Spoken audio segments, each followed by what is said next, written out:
Hello and welcome to this episode. ఇది రామోయిజం plus 150-200 గంటలకి పైగా నాన్ స్టాప్ వేదాంతం, సిద్ధాంతం, రాధాంతం. That is RGV. ప్రపంచం అంతా అతను ఒక విచిత్ర జీవిగా చూస్తుంది, కానీ కన్న తల్లి ఇంట్లో ఆయన ఎలా చూస్తుంది, ఎలా అర్థం చేసుకుంటుంది, అండ్ అలాగే రామ్ గోపాల్ వర్మ గారి పెంపకంలో జరిగిన ఏ విషయాలు ఈ పరిస్థితులకి దారితీశాయి. ఇవాటి special Ramoism for the first time ever Ram Gopal Varma అమ్మ ఈ ఎపిసోడ్ చేయబోతున్నాం మనం కూడా. And I have with me Suryavathi garu, Ram Gopal Varma గారి తల్లి గారు. నమస్కారం అండి. And the one and only RG. మీ ఇద్దరిని కూర్చోబెట్టడం నాకు మిషన్ అకంప్లిష్డ్. ఓకే, ఎలా ఉన్నారు సార్? చాలా భయంగా ఉన్నా. ఎందుకు భయపడుతున్నానంటే నా మొత్తం లైఫ్లో నన్ను కొట్టింది మా అమ్మ ఒకరే. యా, అందుకని ఇప్పుడు తన దగ్గర ఉండి తను ఏం చెప్తే నా మీద ముట్టికాయేస్తుందా అనేది ఆ టెన్షన్లో ఉన్నాను. మీరు చాలా బుద్ధిమంతుడు. స్కూల్కి వెళ్ళే పిల్లాడు. యా, మంచి స్కూల్ బ్యాగ్ ఇచ్చేస్తే ఎలా తయారై వస్తారో అలా రెడీ అయ్యి వచ్చాడు అమ్మ కోసం. కరెక్టా కదా? కొంతవరకు. Yeah, right. నమస్కారం. మీరు ఈ అవకాశం మాకు ఇస్తున్నందుకు thank you very much. For the first time మీరు మీ అబ్బాయితో కలిసి కూర్చోవడం, మొహం ఆల్రెడీ వెళ్ళిపోతుంది. ఎలా అనిపిస్తుంది? చాలా చాలా కొత్తగా అపురూపంగా ఉంది. ఒక గ్రేట్ ఫిలాసఫర్ అనిపిస్తుందా, లేకపోతే ఎలా చెప్పండి? నాకు కూడా ఈ మధ్య తెలిసింది గ్రేట్ ఫిలాసఫర్. అవునా? ఎందుకంటే point I think it's about, ఇప్పుడు నాకు ఇందాక చెప్పాను కదా మా అమ్మ కొంచెం కొట్టిందని. సో నేను స్కూల్కి వెళ్తున్నప్పుడు మా ఫాదర్ ఏమో మీకు ప్రేమతోటి నేను ఏడ్చేవాడిని స్కూల్కి వెళ్ళకుండా. అప్పుడు అమ్మ ఏమో నాకు కొడతా ఉండేది పంపించడానికి, ఆబ్వియస్లీ ఫర్ కన్సర్న్. ఇప్పుడు సెలైన్ వదిలి ఆ నామాలు నువ్వే చెప్పలేదు. వీళ్ళు రాము, చెల్లెలు విజయ, వీళ్ళు నెమ్మదిగా వాళ్ళ నాన్నగారి దగ్గరికి వెళ్ళి పొట్టలో నొప్పి అది స్కూల్కి వెళ్ళినాం అంటే నేను వంటింట్లో పని చేసుకుంటూ ఉంటాను. వచ్చి వీళ్ళు స్కూల్కి వెళ్ళరంట, పొన్లే వదిలి అని ఆ స్టూడియోకి వెళ్ళిపోయారు. నేను బాగా కొట్టి నడిపించి తీసుకెళ్ళి దింపొచ్చేది. దగ్గరే స్కూల్.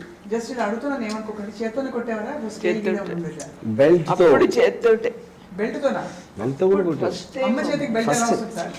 అంటే ఉంటాయి కదా నా దగ్గర ఎక్స్ట్రా బెల్ట్లు ఉంటాయి కదా. అంటే మేబీ అప్పుడు చేతులు, అంటే చేతులు, బెల్ట్, తర్వాత మేబీ చెప్పు అది వెళ్ళని ఏడ్చేవాడు.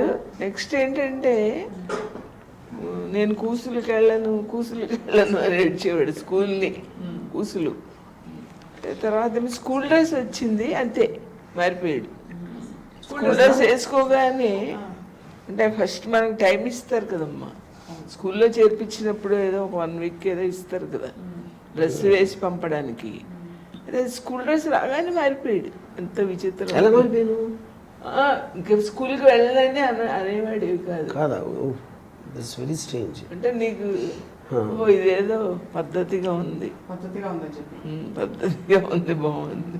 అప్పుడు అయ్యే బాబోయ్ నేను వేగలేను బాబోయ్ అని అనిపించిందా? ఇప్పుడు వేగలేని బాబోయ్ అని చాలా మంది అనుకుంటున్నారు రాము గారిని చూసి. నాకు ఎప్పుడూ అనిపించలేదు ఈ పిల్లాడు ఎలాగో చెప్తే వినడం అనుకునేదాన్ని. తర్వాత సరదాగా నేను పక్కన కూర్చోబెట్టుకుని 3 years ఏజ్లో కూడా సరదాగా చెప్తాం కదా, సండే, మండే, జనవరి, ఫిబ్రవరి 1, 2, 3 అవి చెప్పేదాన్ని. చెప్తే నెక్స్ట్ డే చెప్పేసేవాడు ఏకసంతాగ్రహి. అయితే అది కూడా నాకు అర్థం కాదు. 3 years ఏజ్లో స్కూల్లో చేరకముందే ఏకసంతాగ్రహి. ప్రహ్లాదుడు. థ్యాంక్స్. కాదమ్మా, ఇప్పుడు నుంచి నేను వెనక్కి ఆలోచిస్తే అసలు ఏమీ డిఫరెన్స్ లేదు, కంటిన్యూషన్. ఇప్పుడులాగే ఉండేవాడు అప్పుడు కూడా, దాంట్లో ఏం డౌట్ లేదు. అయితే నాకు 1 day చెప్పేశాడని కూడా అర్థం అవ్వలేదు. రాము వాళ్ళ నాన్నగారు చూసావా, నువ్వు నిన్న చెప్తే వాడు చెప్పేశాడంటే అప్పుడు అర్థమైంది నాకు. కానీ నిన్న చెప్తే ఇవాళ చెప్పడం నాకు అర్థం అవట్లేదు. ఒక్కసారికి అంటే అప్పుడే చెప్పారు కదా. ఇప్పుడే అంటే కూడా గుర్తుంది ఇప్పుడే చెప్పడానికి ఉన్న డిఫరెన్స్ అర్థం అలా కాదు, నేను మళ్ళీ నెక్స్ట్ డే క్లాస్ అప్పుడే ఉంటుంది ఈ అంటే లోపల. ఒకసారి మీరు నేర్చుకుంటే అది నెక్స్ట్ డే అప్పచెప్పేసేవారు, అంత మెమరీ పవర్. సో ఇప్పుడు నాకేంటంటే సీమా ఇప్పుడు మళ్ళీ అమ్మ నన్ను పొగిడి నేను ఆయన వద్దు. యా లెట్స్ టాక్ అబౌట్, నేను కూడా కొన్ని క్వశ్చన్స్ అడుగుతాను. అనగా తప్పకుండా, కానీ I have to ask you this, sir. Yeah అసలు మీకు ఈ ఫ్యామిలీ సెటప్లో మీవన్నీ అంటే మీ లైఫ్ కంప్లీట్లీ డిఫరెంట్గా మారిపోయాక ఇప్పుడు అమ్మని, మీ చెల్లెల్ని, మీ తమ్ముడిని అందరినీ చూస్తే ఏం ఫీలింగ్ వస్తుంది అసలు? అంటే ఇప్పుడు ఐ థింక్ ఇప్పుడు నా డిపెండెన్స్ ఫ్యాక్టర్ అనేది అమ్మ నాన్న మీద ఎక్కువ ఉంటుంది కనుక విజయ అంటే నా చెల్లెలు నాకన్నా చిన్నది, కోటి కూడా నాకన్నా చిన్నడు, యూనో. సో ఆస్పెక్ట్లో నాకు పెద్ద డిఫరెన్స్ లేదు అప్పటికి ఇప్పటికి ఏమి. అంటే ఆ టైంలో నాకు డిపెండెన్స్ అనేది ఫైనాన్షియల్ డిపెండెన్స్ కానీ లేకపోతే ఏజ్ వైజ్గా కానీ అమ్మ నాన్నది ఎక్కువ ఉంటుంది కదా, ది ఇన్ఫ్లుయెన్స్. ఆ టైంలో నాకు ఎక్కువగా మా నాన్నగారు అంటే అమ్మగానే ఎక్కువ ఇష్టం. ఎందుకంటే అమ్మ డిసిప్లిన్ చేయడానికి కొట్టేది, ఆ చదువుకోవడం కానీ హోంవర్క్ లేకపోతే సినిమాలకు వెళ్ళొద్దు ఇలాంటి నెగిటివ్ థింగ్స్ అన్నీ అమ్మ దగ్గర నుంచి వచ్చాయి. మా ఫాదర్ ఏమో ఫుల్ లీనియన్స్, అబ్సల్యూట్గా ఎక్కడ రెస్ట్రిక్షన్ పెట్టుకోకుండా. సో ఆబ్వియస్లీ ఆ పర్టిక్యులర్ టైంలో 100% దాని మూలాన నాన్నగారు ఇష్టం అంటారు. ఇంకోటి ఏంటంటే ఈవెన్ అడల్ట్ అయినప్పుడు దాని తర్వాత కూడా ఇప్పుడు ఎవరికైనా అమ్మ అనేది వాడి లాంగ్ టర్మ్ వాడి లైఫ్లో బాగా పైకి రావాలి, మార్కులు తెచ్చుకోవాలి, మంచి ఉద్యోగం రావాలి అనే ఒక కన్సర్న్ ఎక్కువ ఉంటుంది కాబట్టి తను ఎక్కువ డిసిప్లిన్ పెట్టడానికి ట్రై చేస్తాను. That's what my mother did. ఇప్పుడు బయట ఏంటి వాళ్ళు ప్రేమని, మా అమ్మమ్మ ప్రేమని డబ్బులతో కొనుక్కున్నారు, డబ్బులతోటి. అదేంటంటే 10 రూపాయలు 5 రూపాయలు ఏదో జేబులు పెడతా ఉన్నారు. అమ్మ నన్ను అలా చేసింది నాకు గుర్తులేదు, నాకైతే గుర్తు చేసాము ఎప్పుడైనా నాకు డబ్బులు ఇవ్వలేదు. యా నాన్నగారు కూడా ఇచ్చేవారు కదా, నాన్నగారు పాకెట్లోంచి దొంగలు ఇచ్చేవాడు డబ్బులు. ఇప్పుడు ఒక విషయం, ఒక సూటి ప్రశ్న, తల్లికి పిల్లలు ఎప్పుడు సమానం అంటారు. నా దృష్టిలో అది ఒక మిత్, అలా ఎప్పుడు ఉండదు. ఎవరో ఒకళ్ళ మీద కొంచెం ఒక పావు కిలో ఎక్కువ ఉంటుంది. అలా మీ ముగ్గురు పిల్లల్లో రామ్ గోపాల్ వర్మ గారి మీద మీకు ఏమన్నా ప్రేమ ఎక్కువ ఉంటుందా? అది నా ముగ్గురు సమానం, నేను ఇది నిజంగా చెప్తున్నాను. నాకు ముగ్గురు సమానం అండి, ఒకళ్ళ మీద ఎక్కువ ఏం లేదు ముగ్గురులో కూడా. మరి అందరినీ కొట్టేవారు మీరు? ఒకళ్ళని కొడితే మళ్ళీ అందరినీ, యా ఎందుకంటే యాక్చువల్ ముగ్గురు కూడా ఒకళ్ళు తప్పు చేస్తే ముగ్గురు కొట్టేది. అయితే వీళ్ళు అడిగారు అది పడుతుంది నాకు ఇంకా అది ఏంటి ఎందుకు అది ఎందుకు ఇప్పుడు నాకు సంవత్సరాలు అడగల. వాళ్ళు నన్ను అడిగారు ఎవరు ముగ్గురులో ఒకళ్ళు, వాడి తప్పు చేస్తే నన్ను కొడతానంటే అది మిగిలిన ఇద్దరు నవ్వుతున్నారు కదా, అందరినీ కొడితే గొడవ ఉండదు. ముగ్గురు మళ్ళీ ఇది చూడండి, విజయ కోటి నవ్వేవారు. ఇప్పుడు నన్ను కొడతా ఉంటే వాళ్ళిద్దరు నవ్వారు, నేను వాళ్ళే మీద అంటే ఇది సైకోపాత్ అంటే ఇది. అప్పుడు ముగ్గురే ఆడవాళ్ళని. మీరు కొట్టే టైప్ లాగా అసలు కనిపించట్లేదమ్మా, ఆశ్చర్యంగా ఉంది. అయితే ఎంత అల్లరి చేస్తే మీరు కొట్టుంటారో ఇప్పుడు ఊహించుకోగలుగుతున్నాం. సరే, వర్మ గారు చిన్నప్పుడు చేసిన కానీ ఇంకోటి ఏంటంటే అప్పుడప్పుడు మా నాన్న మీద కోపం కొడితే నన్ను కొట్టేది, అది మమ్మల్ని. నాన్న మీరు యా ఏదో కోపం వచ్చుంటే ఎవరో ఒకరు మీరు తీసుకోవాలి కదా. కాదు 7 years ఏజ్లో ఏమన్నాడంటే, అమ్మ నువ్వు నిజంగా నేను తప్పు చేశానని కాదు, నీకు వేరే ఏదో మనసులో పెట్టుకుని కొడుతున్నా అన్నాడు.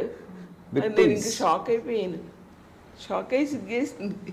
అప్పటికే ఆయన సైకాలజీ ఆస్పెక్ట్ అప్పటి నుంచి చదవడం మొదలు పెట్టేది. అంటే నేను కూడా చూసాను కదా, ఏదో నాన్న ఏదో కొంచెం ఏదో అవుతుంది, సైలెంట్గా అక్కడ సైలెంట్ వార్ అవుతుంటుంది కదా, గమనించేవాడు. చిన్న పిల్లలను కూడా చూడకుండా కొట్టారనమాట. అక్కడి నుంచి మీకు చిన్నపిల్లల మీద అక్కడి నుంచే కొంచెం నో అంటే పెద్ద అది కంప్లీట్లీ ఏం డిఫరెంట్. చేసేవాడు అంటే మా చెల్లెళ్ళ ఇంటికి వెళ్ళిపోయేవాడు, నేను కొడితే 2 రోజులు అక్కడ ఆమె అప్పుడు సినిమా. తనేమో నాకు సినిమాలకు డబ్బులు ఇచ్చి అది ఇదిమాట. మీ పిన్ని గారు అంటే నాకు సినిమా ఇండస్ట్రీకి సంబంధించినంత వరకు అబ్సల్యూట్లీ నాకు అమ్మ కాంట్రిబ్యూషన్ అనేది 0. మోస్ట్లీ బయటోడు, నాన్నగారు కూడా లేదు. మురళీమోయ ప్రసాద్ మోయ లేకపోతే అమ్మమ్మ వీళ్ళందరూ డబ్బులు ఇచ్చారు కదా చూడటానికి, మిగతా చుట్టాలు అదో ఇంట్లో వాళ్ళకి తప్పిస్తే ఏది సినిమాలు చూడటానికి నేను చెప్పేది. ఆ అలవాటు అనేది వాళ్ళు అంటే అప్పుడు ఆబ్వియస్లీ అమ్మ దృష్టిలో నన్ను చెడగొడుతున్నారు. అట్లా డబ్బులు ఇచ్చి సినిమాలకి వెళ్ళి మా అంకుల్ ప్రసాద్ మాయని రోజు కోట్ వేసుకుని వచ్చాడు సినిమాకి తీసుకెళ్ళడానికి. అప్పుడు ఒకరోజు అమ్మ చెప్పింది, వాళ్ళంతా బాగానే ఉంటారు, నిన్ను వాళ్ళ కంపెనీ కోసం తీసుకెళ్తున్నారు, నీ చదువు సంగతి ఏంటి అని అమ్మ ఒకసారి పెద్ద క్లాస్ పీకింది, అది బాగా గుర్తుంది ఇంకా. ప్రశాంతమైన కూడా పిలిచి మాట్లాడాను, నువ్వు బాగానే తిప్పుతున్నావు ఆ పిల్లోడిని, నీ కొడుకునైతే తిప్పుతావా అన్నాడు. అంటే అన్నాడు నీ కొడుకు నువ్వు కంట్రోల్ పెట్టుకొని వెళ్ళిపోయాడు చెప్పేసి, నీ కొడుకు నువ్వు కంట్రోల్ పెట్టుకో. అది కరెక్టే కదా, ప్రశాంత్ తన కొడుకుని తీసుకెళ్ళలేదు ఎప్పుడు నన్ను, అంటే తను చదువుకోవాలి, నేనేమో చెడిపోవాలి. కానీ అసలు రామ్ గోపాల్ వర్మ గారు ఏం అవ్వాలని మీకు ఉండేది మనసులో?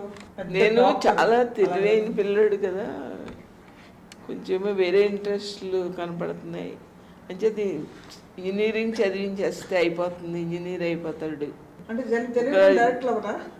అని కాదు. అంటే ఆ టైంలో డైరెక్షన్ అనేది లేదు అసలు. నేను అసలు నాకు ఫస్ట్ టైము అమ్మకి నేను డైరెక్టర్ అవుతానని ఎప్పుడు చెప్పాను గుర్తులేదు. Definitely not before marriage. ఇంట్లో అంతా కొంచెం ఎక్కువ తెలిసింది నా పెళ్ళైన తర్వాత. నేను ఇప్పుడు ఈ జరుగుతున్న సన్నివేశానికి సందర్భాన్ని బట్టి ఒక్కొక్క పాట లైన్, ఫస్ట్ లైన్ ఉరికి చెప్తాను, పాడను. ఇందాకేమో ధరణికి గిరి భారమా, తరువుకు కాయ భారమా, అది. ఇప్పుడేమో విన్నావ యశోదమ్మా, ఆ పాట గుర్తుందా? అలా మీకు లీలలు చెప్పేవారా? వర్మగారు అల్లరి చేశారు చిన్నప్పుడు? అసలు అల్లరి చేసేవాడు కాదు, తన ఇష్టాలు. తర్వాత ఎప్పుడు ఎదిరించి మాట్లాడలేదు. తర్వాత నా మీద కోపం కూడా ఉండేది కాదు. నేను ఇప్పుడంటే ఒక 20 ఏళ్ళ నుంచి అనిపిస్తాను, నన్ను ఏమనుకునేవాడంటే అమ్మ అర్థం చేసుకోవడం లేదు, అలా లేదు, అమ్మ స్వభావం అంతే అని తను ఏమనుకున్నాడో ఆ దారిలో వెళ్ళిపోవడానికి ట్రై చేశాడు తప్ప నన్ను అసలు ఎప్పుడు కన్విన్స్ చేయలేదు, ఎదిరించలేదు, డబ్బులు అడగలేదు. తను కావాలనుకుంటే అమ్మ. ఇంకోటి ఏంటంటే ఆ టైంకి నేను అలా ఆలోచిస్తున్నాను, నువ్వు కూడా నాకు చెప్పడం మానేసావు. సో ఇప్పుడు నేను తను చెప్పింది వినకుండా నేను వేరేది చేయటానికి, తను కూడా చెప్పడం మానేసి నేను వేరేది చేయటానికి ఉన్న డిఫరెన్స్. నాకు ఎంతసేపు ఏంటంటే ఈ పిల్లడు చాలా తెలివైనడు, ఏదో ఆ సినిమా అంటాడు అది అంటాడు. స్కూల్లో టీచర్ నచ్చలేదని వాడు చెప్పడం, అప్పుడు నాకు ఇంకెంత కోపం వచ్చేస్తుంది. ఆయన ఏం బాగా చెప్పడం లేదని వాడు అని ట్యూషన్ పెట్టేశాను. ఇలా అని షార్ట్ కట్ అనమాట. ట్యూషన్ పెట్టేస్తే ఆ ట్యూషన్ ఆయన ఏం సరిగ్గా చెప్పడం లేదంటే ఇంక నాకు మ్యాక్సిమం వచ్చేసి, టీచర్ని అంటావా నువ్వు అని నేను ఎంతసేపు వేరే మూడ్లో ఆలోచించేదాన్ని. తనకి క్లాస్ ఎగ్గొట్టేయడానికి అలా అంటున్నాడు అనుకున్నాను. నాకు ఇప్పుడు ఆ టైం నుంచి కూడా ఇప్పుడు అవతల పర్సన్ నుంచి నాకు ఏదో ఒక కాంట్రిబ్యూషన్ రావట్లేదు అంటే నా టైం అంతా వేస్ట్ అయిపోయినట్టు నాకు చిరాకు వచ్చేసింది. అదే చెప్పాను నాకు, ఆ టీచర్కి ఏమీ తెలియదు, నాకేంటి చెప్పేదని. సో అది ఆబ్వియస్లీ ఆ టైంలో పిల్లవాడు వచ్చి టీచర్ కన్నా నాకు ఎక్కువ తెలుసని నేను అనకపోవచ్చు, but I'm not feeling any worth అని.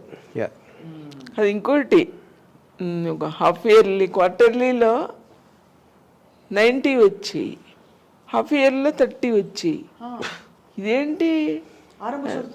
ఇదేంటి అన్నాను. అంటే నీకు మరి రాలేదా ఈసారి క్వశ్చన్స్కి ఆన్సర్స్ అన్నాను అనేదాన్ని. అంటే కాదు నాకు వచ్చు, రాయి బుద్ధి లేదంటే ఇంక ఎంత కోపం.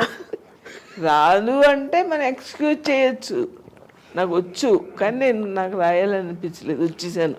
దాని వెనకాల సీక్రెట్ ఏంటంటే ఇప్పుడు మార్కులు ఎక్కువ వచ్చినప్పుడు ఆ టైంలో నేను చూడాల్సిన కొన్ని సినిమాలు ఎక్కువ వచ్చి ఉండకపోవచ్చు, ఇంక వేరే పని లేదు కాబట్టి అక్కడ రాసివ్వండి.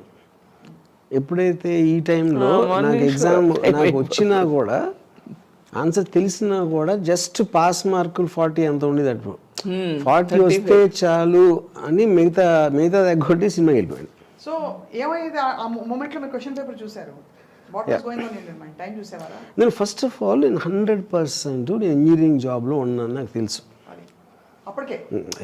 జస్ట్ ఇంజనీరింగ్ ఏదో ఫినిష్ చేయాలి కాబట్టి చేశాను. ఎట్టి పరిస్థితుల్లోనూ ఇంజనీర్గా కంటిన్యూ అవ్వనని నాకు చాలా క్లారిటీ ఉంది, which is the reason I did that. So అలా 30 తెచ్చుకుని మీకు నామోషిగా ఉండేది కదా వచ్చి ఒకసారి 30 ఒకసారి 90. ఇప్పుడు నేను కొన్నిసార్లు అంటే నేను రిగ్రెట్ అయ్యేది చాలా తక్కువ సార్లు. ఇప్పుడు నాకు డొనేషన్ కాయిల్ చేర్పించారు ఆఫ్ కోర్స్ మాకున్న ఫైనాన్షియల్ ఆస్పెక్ట్ అది. సో నాన్నగారు ఏదో కష్టపడి ఇది మన ఏముంటుందని జనరల్ ఎగ్జామ్ ఉంటుంది కదా JNTU వాటికి ఎంట్రన్స్ ఎగ్జామ్ రాసి నేను వచ్చి ఫాదర్తో ఏం చెప్పాడంటే నేను పాస్ అయితే అందరూ పాస్ అవుతారు అంటే అంత చెత్తగా రాశాను అని గొప్పగా చెప్పాడు. అది చాలా స్టూపిడ్ థింగ్ టు సే. ఎందుకంటే ఎస్పెషల్లీ ఇప్పుడు అక్కడ సీట్ రాదని తెలుసు కాబట్టి ఇప్పుడు మా ఫాదర్ ఎలాగోలో చేసి ఆ డబ్బు he has to gather money నాకు డొనేషన్ కట్టడానికి. అంత సింపుల్ థింగ్ కూడా తట్టింది కదా కొన్నిసార్లు. బట్ ఇప్పుడు నేను అలా చెప్పడానికి నేను ఆల్రెడీ నో బ్యాక్ అయిపోయి అవతల వాళ్ళు ఏమనుకుంటారు ఏంటి అనేది. This I'm talking about intermediate టైంలో. బట్ అలవాటు ఎప్పుడు ఉండేది గబుకి చెప్పేయటం అంతా. సో ఇన్ కాంట్రాస్ట్ పేరెంట్స్ ఇద్దరిలో మీకు ఎలా అనిపించేవారు డిఫరెంట్గా నాన్న అమ్మ? అంటే నేను బీటెక్ ఆ టైంకి వచ్చే టైంకి నాకు అసలు అమ్మ ఎప్పుడు నా అమ్మతో నేను మాట్లాడటం అమ్మ నన్ను అడగటం అనేది నాకు ఎక్కువ గుర్తులేదు. Because I was so much heavily into Vijayawada గ్రూపిజము లేకపోతే ఈ అలగా రౌడీలతో తిరగటం ఇలాంటివి చేసేవాడిని ఆ టైంలో నేను. దానివల్ల నాకు ఇంటరాక్షన్ అనేది నా చిన్నప్పుడు ఉన్నంత నేను అమ్మతో ఎక్కువ ఉండేది కాదు, అట్లీస్ట్ నా మెమరీలో. అప్పుడు ఒకసారి నాన్నగారికి లెటర్ వచ్చింది ఇంజనీరింగ్ కాలేజ్ మీ కూడా ఇక్కడ గ్యాంగ్ ఫైట్స్లో అట్లో ఉంటున్నాడని. మరి అప్పుడు నాన్నగారేమో నేను చెప్తే తప్పితే తెలుసుకోలేనంత ఫూల్ కాదు నువ్వు, కానీ మనమేమో చదువు మీద ఆధారపడి బతుకుతున్నాం, అది ఒకసారి గుర్తుంచుకో, తర్వాత నీ ఇష్టం అని చెప్పారు. మరి అమ్మ నాన్న దాని గురించి ఏం మాట్లాడే తెలియదు. నేను కృష్ణరాజు గారిని మీరు వెళ్ళి మాట్లాడరండి ప్రిన్సిపాల్తో లెటర్ వచ్చింది కదా అంటే నేను వెళ్ళి అక్కడ చేతులు కట్టుకుని నా కొడుకు గురించి చెప్పాలా, వాడికి మనం చెప్పకపోతే తెలియంది ఏం లేదు, నేను వెళ్ళను. తర్వాత కాలేజ్ ప్రిన్సిపాల్ మా ఫాదర్ ఫ్రెండ్స్ ఆయనకి స్టేషన్లో ఏదో కనపడ్డారంట మా నాన్నగారు. అయితే మీ మనవడు ఇలాగ రావడం లేదు క్లాసెస్కి, సరిగ్గా లెటర్ వచ్చింది. మళ్ళీ మా నాన్నగారికి ఆయన కనపడారు. మా నాన్నగారు వచ్చి చెప్పారు, అమ్మ ఇలా ప్రిన్సిపాల్ చెప్పారు సరిగ్గా క్లాసెస్కి వెళ్ళడం లేదంట అంటే, అవును మాకు లెటర్ వచ్చిందని అని చెప్పాను. చెప్తే నేను రాము గురించి అంత సీరియస్గా ఏం చేస్తాడో అని ఉండేది కాదు, పూర్తి చేసి వస్తాడులే అని. అది చాలా నాకు పూర్తి చేసి వస్తే జాబ్ వచ్చేస్తుంది కదా. అప్పుడు వాయా మీడియాగా మురళీమయ్యని పంపారు కాలేజ్కి. యా మురళీమయ్య వచ్చాడు. అప్పుడు ఆ రోజు రాత్రి ఇద్దరం కలిసి ఒక క్యాబరే బార్గీలు, నేను మురళీమయ్య. యా నేను తీసుకెళ్ళాను. కానీ ఎప్పుడు ఏంటంటే డబ్బులు ఆడలేదు, గొడవ చేయలేదు, కోపం ఏమి ఉండేది కాదు. జనరల్గా పిల్లలు ఏదో ఒకటి గొడవ చేస్తారు కదా, ఇవ్వకపోతే ఎలాగా మీరు అని అసలు ఎప్పుడు అడగలేదు. ఎన్నో ఇస్తే తీసుకునేవాడు తప్ప నాకు డబ్బులు కావాలి అని ఎదిరించడం, గొడవ చేయడం. మీకు అయితే డబ్బులు ఎలా వచ్చేవి రామప్పలమ్మ గారు? మోస్ట్గా అది ఒకటేమో 100% రిలేటివ్, మా వరలక్ష్మ కంటే అమ్మ సిస్టరు, లేకపోతే మా గ్రాండ్ మదరు, లేకపోతే 3-4 సోర్సెస్. సో ఇది కాకుండా నా ఫ్రెండ్స్. ఇప్పుడు నేను ఏం చేసేవాడిని అంటే నాన్నగారు 400 రూపాయలు పంపారు నెలకి, అది మెస్ బిల్లు ఇలాంటివన్నీ ఫస్ట్ 2 డేస్లో అయిపోయేది. మిగతా 28 డేస్ అలాగే వెళ్ళిపోతుండేది. అప్పుడు ఒకసారి నాకు గుర్తుంది, ఒక ఫ్రెండ్ అన్నాడు, రంగపై వెళ్తాం మనం సినిమాకి వెళ్ళి అక్కడి నుంచి అలంకార్ రెస్టారెంట్కి వెళ్దాం అన్నాడు. నా దగ్గర డబ్బులు ఏమన్నా అంటే అదే అదే అదే పర్లేదు అన్నాడు. అంటే నేను మాటిమాటికి నువ్వు ఇస్తున్నావు అంటే నీకు ఇట్లేదు, నీ కంపెనీ కోసం ఇస్తున్నా అన్నాడు. అది యా కరెక్ట్. అది మీరు ఒకలాగా చూస్తే ఇప్పుడు నాకు ఎవరైనా డబ్బులు ఎందుకు ఇస్తారు, నేను సినిమా చేస్తూ ఉంటుంది, నా కోసం లేదు కదా నేను చేసే పనికి. సో అప్పుడు ఆడు నా కంపెనీకి వెలగట్టాడు ఆడితో వస్తే. యా సో ఇప్పుడు నాకు అసలు ఎప్పుడైనా నాకు కావాల్సినప్పుడు డబ్బులు లేకపోవడం అనేది ఎప్పుడు జరగదు, ఏదో చేసి వస్తుంది అది నో. సో ఆ టైంలో మరి నేను ఎప్పుడు అందుకని 400 కన్నా ఎక్కువ కావాలని ఎప్పుడు అడగలేదు. ఇప్పుడు అడగలేదు. మీరు ఎప్పుడైనా పుత్రరత్నాన్ని చూసి మా వాడు ఫస్ట్ వచ్చాడు, మా వాడు బాగా పాడాడు, మా వాడు బాగా పరిగెట్టాడు, గోల్డ్ మెడల్ వచ్చింది, ఇలాంటి సందర్భాలు ఉన్నాయా? అసలు మీకు గుర్తున్నాయా రాము గారు చిన్నప్పుడు? నేనంతా నాకు అక్కడ ఇంజనీరింగ్ కాలేజీలో చేర్పించేసాం అంతే. తర్వాత ఇంకా మళ్ళీ మన ప్రపంచం వేరు. అండ్ నిజంగా మీరు నమ్మారా మనసులో మంచి ఇంజనీర్ అయ్యి ఏం చేస్తానని? ఉద్యోగం వచ్చేస్తుంది కదమ్మా, డిగ్రీ అయిపోతుంది. ఇంజనీరింగ్ డిగ్రీ అయితే మరి రాము రాగానే మా నాన్నగారు ఇంజనీర్ అయిన నాగార్జున సాగర్లో 12 సంవత్సరాలు పనిచేసి హైదరాబాద్ వచ్చేసారు.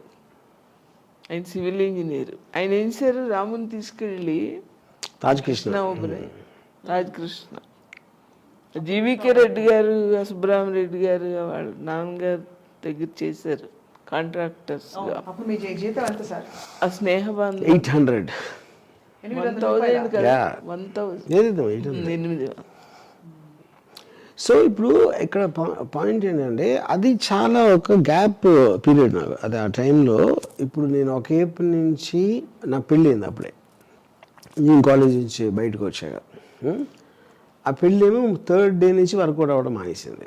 ఇది 4-5 years అప్పుడేంటి అందరం కలిసి ఉండేవాళ్ళం. మా ఇద్దరికి గొడవలు కూడా మా ఇంట్లోనే అయ్యాయి. అప్పుడు మరి నేను ఇలా చెప్పి ఇప్పుడు అమ్మకి నేను వచ్చి చెప్పినప్పుడు అమ్మ ఎగ్జాక్ట్లీ ఏమనుకో, నేను ఫస్ట్ టైం నేను చేసుకుని నువ్వేమనుకున్నామా నాకు తెలియదు అసలు. నేనంటే మా పెద్దవాళ్ళు ఉంటారు, మా నాన్నగారు అటు మా బావగారు, వాళ్ళకి ఇష్టం లేని పని చేయకూడదని నేను అని వద్దులేమ్మా మనం అలా చేసుకోకూడదు. ఇంటర్ కాస్ట్ అని ఇష్టం లేదు. అంటే నేను ఏదో చెప్తాను కానీ తీసుకోను అని చెప్పింది.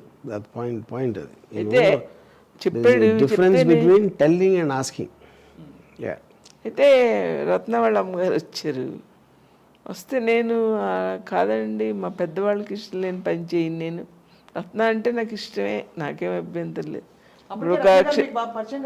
విజయ ఫ్రెండ్ కదా, విజయకి ఇంటికి బాగా వచ్చేది. ఈ అమ్మాయి మన ఇంట్లో ఉంటే బాగుండు అని ఎప్పుడైనా అనిపించిందా?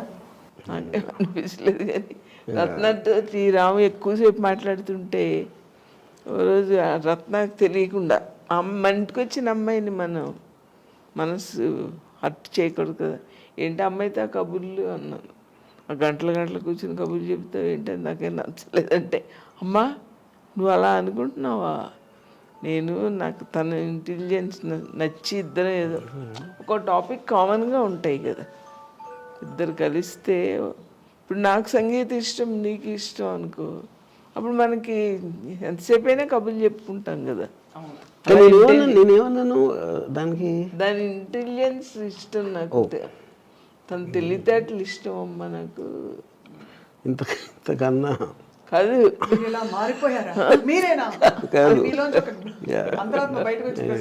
పైగా నీకు చాలా అందమైన అమ్మాయి అదే వస్తాయి కదా, చేస్తాను వద్దమ్మా నువ్వు చేసుకోకుంటే.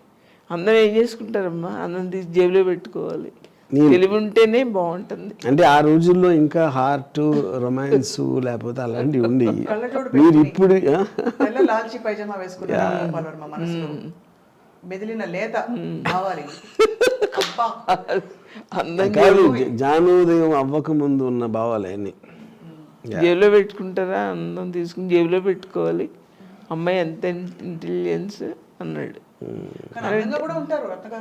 మంచి ఫీచర్స్, మొహం కళగా ఉంటుంది. సో అప్పుడు వీళ్ళందరూ చెప్పిన తర్వాత వద్దు అని చేసుకున్న తర్వాత 3వ రోజు ద మ్యారేజ్ ఫెయిల్డ్. 3వ రోజు అంటే ఇదేంటంటే మనం ఇమేజెస్, అంటే ఇప్పుడు ఒక ఫ్రీడమ్ స్ట్రాంగ్ ఇండిపెండెంట్ వీళ్ళు ఉన్నాడు ఎవ్వడు కూడా పెళ్ళి ఉండలేడు. అది తెలుసుకోలేకపోవటం అనేది నా తప్పు. అది నేను రత్నాకరణ ఇంట్లో అని అనుకుంటాను, అది నేను అర్థం చేసుకోవాల్సింది. అది అందుకని ఐ రిగ్రెట్ దట్. ఇప్పుడు రత్న గారి కంటే ముందు అమ్మ పక్కింటి పరిమళ చాలా బాగుందని కానీ, ఎదురింటి వెంకటలక్ష్మి చాలా బాగుందని కానీ నేను మా అమ్మతో చెప్పటమా?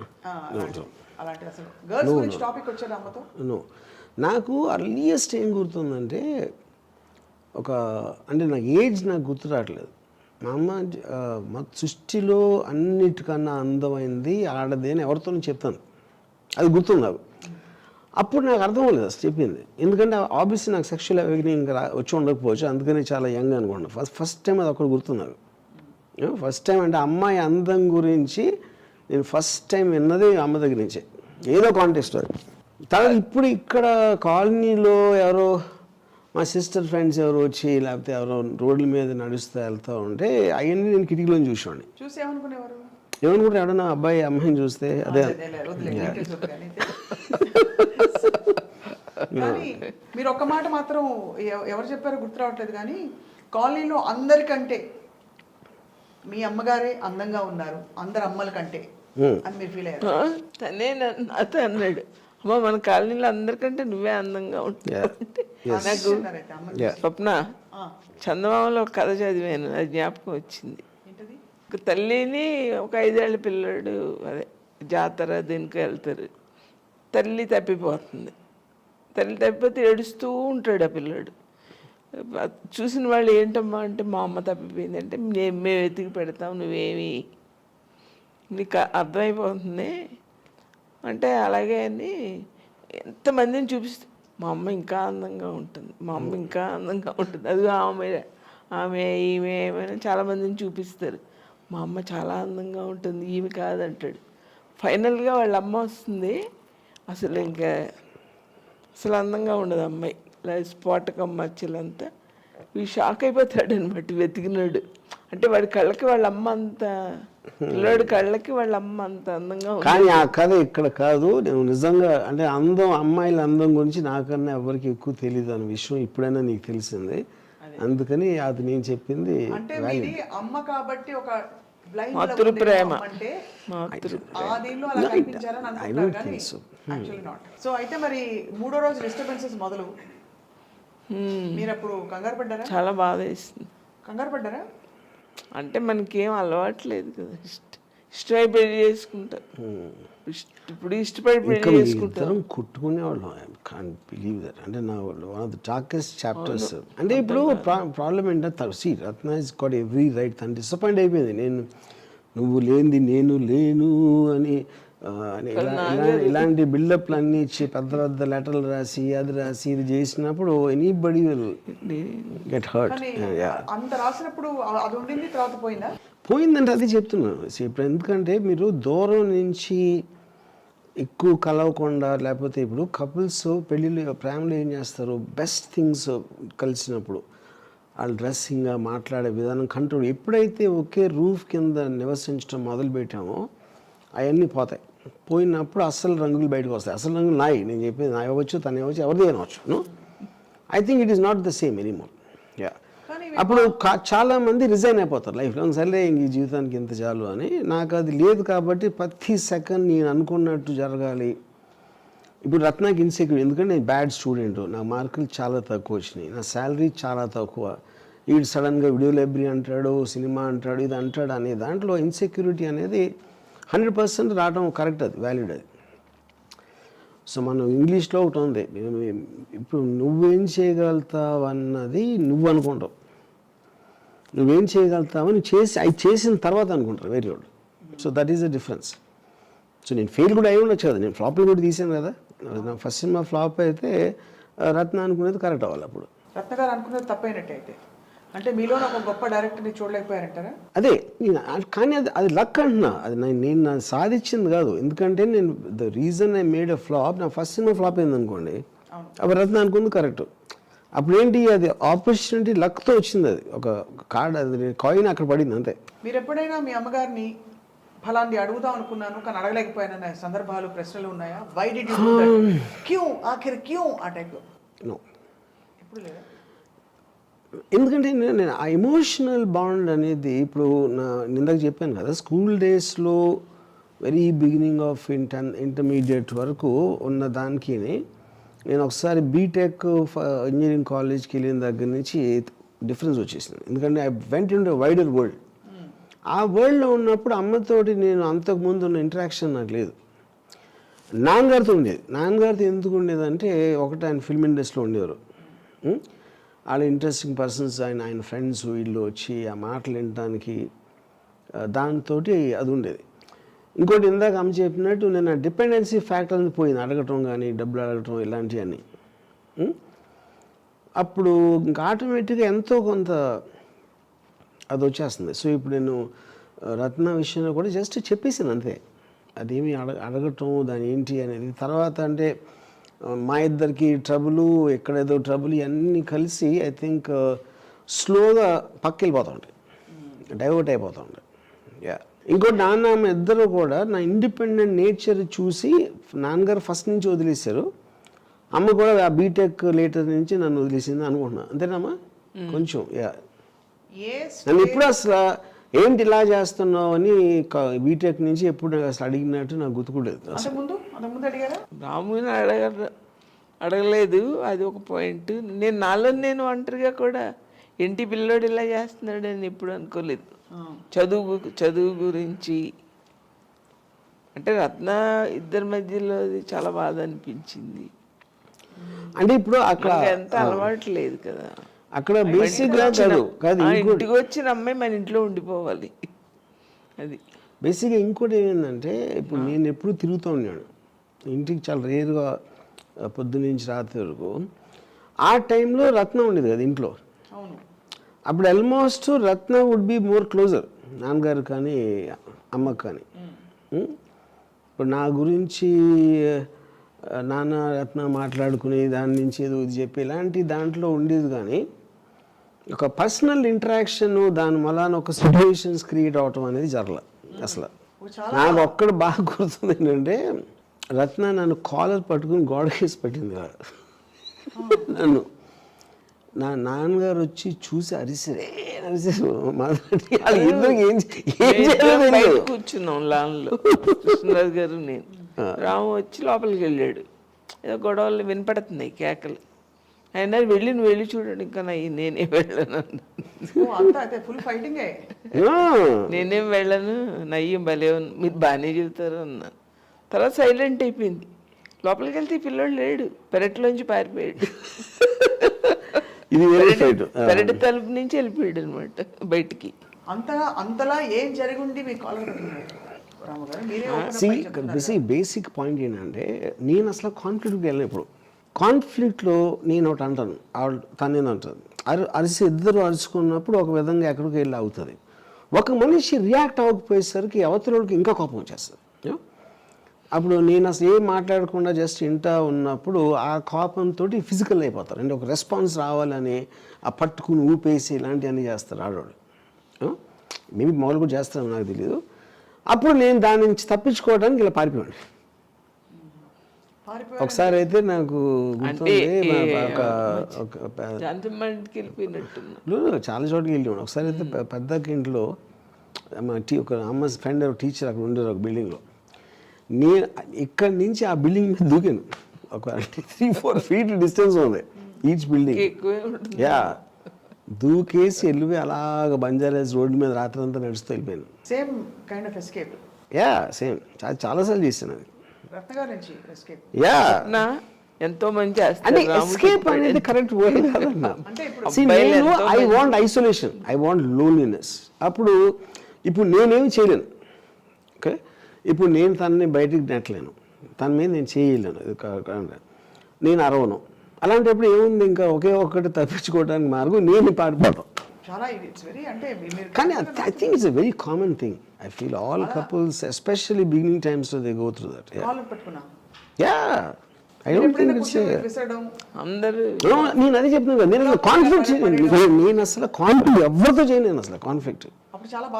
ఇప్పుడు కాలేజ్ టైంలో కూడా నాకు రత్న అంటే కూడా అది నా బిడ్డే. కాలేజ్ టైంలో కూడా రౌడీజం రోజుల్లో కూడా నేను కొట్టుకోండి కాదు, వేరే వాళ్ళతో కొట్టించుకోండి.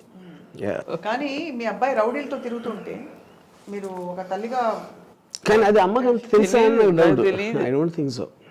నాకు తెలియదు, వేరేగా మురిసిపోయేదండి. అవి రాము ప్రొఫెసర్స్ ఇంజనీరింగ్ కాలేజ్ కరాటే, తన దగ్గర కరాటే నేర్చుకుంటుంటే అబ్బాయి నా కొడుకు దగ్గర వాళ్ళు నేర్చుకుంటున్నారు. మీరు కరాటే నేర్పగలరా రౌడీలకి? రౌడీలు కాదు, స్టూడెంట్స్కే. సో అది చూసి మీరు మురిసిపోయేవారు. ఆ ఫోటో తెచ్చి చూపిస్తే అబ్బా. తర్వాత ఎవరో కూడా చెప్తారు కదా, అదేంటమ్మా వాళ్ళ లెక్చరర్సే వాడి దగ్గర కరాటే క్లాస్ వచ్చారు లెక్చరర్స్ కూడా. రాము గారిని చూసి బాగా ఎంబారస్ అయిపోయిన సందర్భాలు అప్పుడు వచ్చాయన్నా? అది ఎప్పుడూ లేదు. ఎప్పుడు లేదా? అంటే చాలా స్మూత్గా ఉండి ఏమి కోపాలు ఉండవు, స్మూత్గా ఉంటాడు, డబ్బులు కావాలని అడగడు. మీకు ఎప్పుడైనా ఏమైనా కొనిపెట్టారా? నేనా చాలాసార్లు. నేనా మురిసిపోతున్నారు చూడండి. గుర్తులేదు. మీరేమో అలా ఫస్ట్ బయట టైం పెట్టేస్తారు అందరి ముందు. అది ఫస్ట్ టైం నాకు జ్ఞాపకం. ఆ కృష్ణాబ్రాయిల్లో జీతం ఇస్తే అప్పుడు ఎంత చక్కగా మా అమ్మకి డబ్బులు ఇచ్చి చీర తెమ్మని తెచ్చి నాకు ఇచ్చాడు. అమ్మమ్మ మీరు తెండి అమ్మకి ఇస్తాను. నేను మర్చిపోను ఇప్పుడు చూస్తున్న తల్లులందరూ యా టీవీ ముందు కూర్చుని లేదా మొబైల్ ముందు కూర్చుని చాలా అద్భుతం. అంటే నార్మల్ థాట్స్ అప్పుడు ఉండేవి, అక్కడి నుంచి మీరు బారిపోయారు. అబ్నార్మల్గా అవ్వకముందు మీరు ఎప్పుడైనా ఏదైనా అడుగుదాం కానీ అడగలేకపోతున్నానని ఉన్న ప్రశ్నలు ఏమైనా ఉన్నాయా? నాకు ఒకే ఒక్కటి, రాము ఇంత మేధావి కదా, తనకి పెళ్ళి సూట్ అవ్వదని ఎందుకు తెలియలేదో అనుకుంటున్నా. అది నాకు తెలియదు. అదే ఇప్పుడు ఇప్పటికి కూడా ఇంత మేధావి, ఫ్యూచర్ అని తెలుసు, తనకి ఫ్యూచర్ అర్థమైపోతూ ఉంటుంది. పెళ్ళి తనకి సూట్ అవ్వదని ఎందుకు తెలియలేదా అని ఇప్పటికి కూడా ఈ నిమిషం కూడా నాకు అది నాకు అది ఏ అమ్మాయి అయినా పెళ్ళి అసలు తనకి సూట్ అవ్వదు. ఎప్పుడు నేను నోటీస్ చేసింది ఏంటంటే, రత్న గారు మీ ఇంటి వాళ్ళతో చాలా, మీరు అందరితో ఇంట్లో అమ్మాయిలాగే ఉంటారు, ఇంకా కూడా చాలా ఫ్రెండ్లీగా, చాలా క్లోజ్గా, మీరు ఆ గౌరవం ఇస్తారు. ఇది రాముగారు మూలానా లేకపోతే మీరు స్వతహాగా మీ మూలాన రాముగారు అలా ఉన్నారా? నేను తనకి చెప్పాను, రాముకి నీకు మధ్యలో నేనేమి చేయలేనమ్మా, నాకేం సంబంధం లేదు, నువ్వు మాత్రం ఎప్పుడు నువ్వు నేను ఫ్రెండ్స్గా ఉందాం, నువ్వెప్పుడు రా ఇంటికి, నువ్వు ఎప్పుడు రాలంటే అప్పుడు రా అని. రాము కూడా ఏంటంటే తనకి ఇష్టమే, ఏమీ తెలియనట్టు ఉంటాడు అంతే. అంటే ఇప్పుడు నేను ఇష్టమే ఏమి కలిసి అది అమ్మ చెప్పింది కరెక్ట్. ఇప్పుడు ఒకళ్ళు కొన్న ప్రాబ్లమ్ని ఆ ప్రాబ్లం మళ్ళీ మన నెత్తి మీద తెచ్చుకోకూడదు. అది వాళ్ళిద్దరి personal thing. That is what I respect. మా సిస్టర్ విజయ కూడా చాలా క్లోజ్ అవుతున్నాయి ఇప్పుడు కూడా, maybe the best friends. So నాది దాంట్లోకి తీసుకెళ్ళరు ఆ బ్యాగేజ్ని. స్వప్న ఏ విషయంలో అయినా తనని మనం మంచినీళ్ళు కూడా తాగించలేం. అలాగే మన విషయాల్లో ఎంత పెద్ద విషయం అయినా కల్పించుకోడు. ఫ్రీ అంటే నాకు ఇష్టమైనట్టు నేను ఉంటాను అనుకుంటాడు. అమ్మ, చెల్లెలు, తమ్ముడు, ఎనీబడి. తన విషయంలో నువ్వు మంచినీళ్ళు అడిగినా కూడా తప్పే.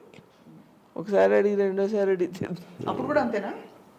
అప్పుడే అంటున్నాను, ఒకసారి ప్రశ్నే లేదు. నేను ఒకసారి ఇప్పుడు ఈ అన్నం తింటా ఉంటే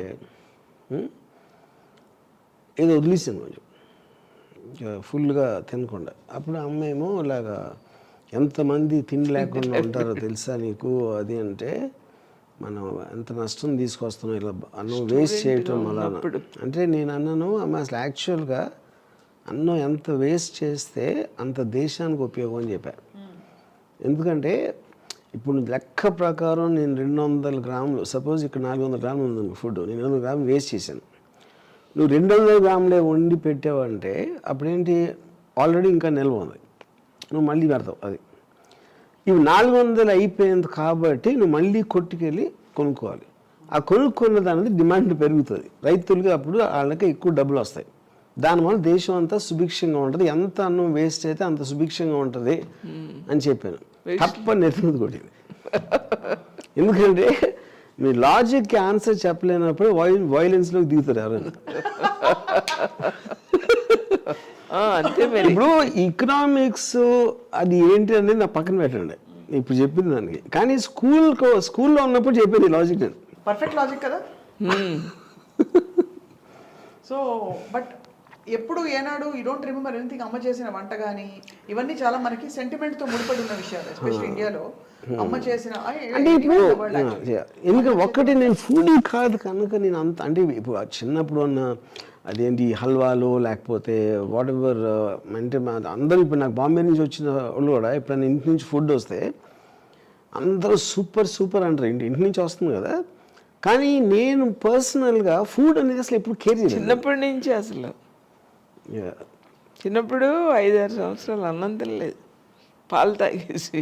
నేను కూడా ఏం చేయాలో తెలియక ఒక గ్లాస్ పాలు ఇచ్చేసేదాన్ని, రోజుకి 5-6 సార్లు పాలు ఇచ్చేసేదాన్ని. పెద్దవాళ్ళు మా అమ్మ నాన్నగా తిట్టేవారు, ఆ పిల్లడికి అన్నం పెట్టకుండా పాలు ఇచ్చేయడం ఏంటి. మరి నేనేం చేయాలి తినకపోతే ఆ తిప్పి తిప్పి పెట్టడాలు అవి ఏమి అదే యోగి. మా అమ్మ డిఫరెంట్గా నాకు జోలపాట అయితే పాడలేదు ఇప్పుడు నాకు గుర్తుంది. మీరంత తీవ్రంగా మాట్లాడినప్పుడు చాలా మంది ఏమనుకున్నారంటే మీ అమ్మగారు కొంచెం తెరపైకి వచ్చిన తర్వాత అంటే ఆఫ్టర్ ఆల్ దిస్ స్టార్టెడ్ ఓహో ఈయనకి అమ్మగారు ఉన్నారు, నార్మల్ అమ్మగారు అని కొంచెం ఆశ్చర్యపోయారు అందరూ. అంటే మీరు అప్పుడు తీవ్రంగా చాలా విషయాలు అంటే వాళ్ళ అమ్మ పెంపకంతో ఇలా పెచ్చగా తయారయ్యాడా అనే అనుమానం కొంచెం, ఈ ఒక్కడే తెంగరోడు వాళ్ళు కాదు మాట అని క్లారిటీ వచ్చింది కొంచెం. అంతేగా అంతే. సో వెన్ యూ అనౌన్స్డ్ ఇంకా విడిపోతున్నాం అని చెప్పి అప్పుడు కన్విన్స్ చేయాల్సి వచ్చిందా? ఐ థింక్ ఆల్రెడీ తెలుసు, చూశారు కదా ప్రాసెస్. చూసినప్పుడు ఐ థింక్ ఆటోమేటిక్గా the realise this is not going to work అనేది. అండ్ అదే ఐ థింక్ దాని తర్వాత కూర్చుని నేను వాళ్ళకేదో చెప్పి అవన్నీ ఏమి జరగల. రామ్ గోపాల్ వర్మ గారు అమ్మాయిల పిచ్చి అని 100 సార్లు చాటి చెప్పారు ఇంటర్వ్యూల్లో, బయట, అన్ని విధాలు. మీ మనసుకి ఏమనిపిస్తుంది? నాకు రాము తెలుసు కదా, నాకు అసలు ఏమనిపించదు.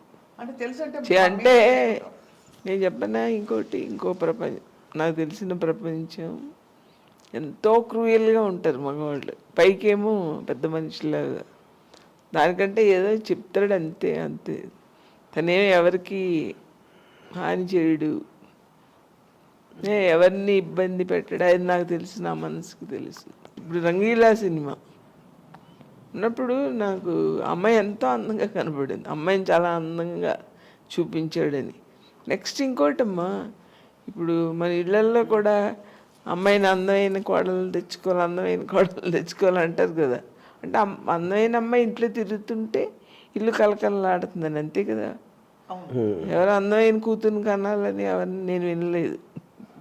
ఉండాలని అనుకోవచ్చు, అది వేరే సంగతి.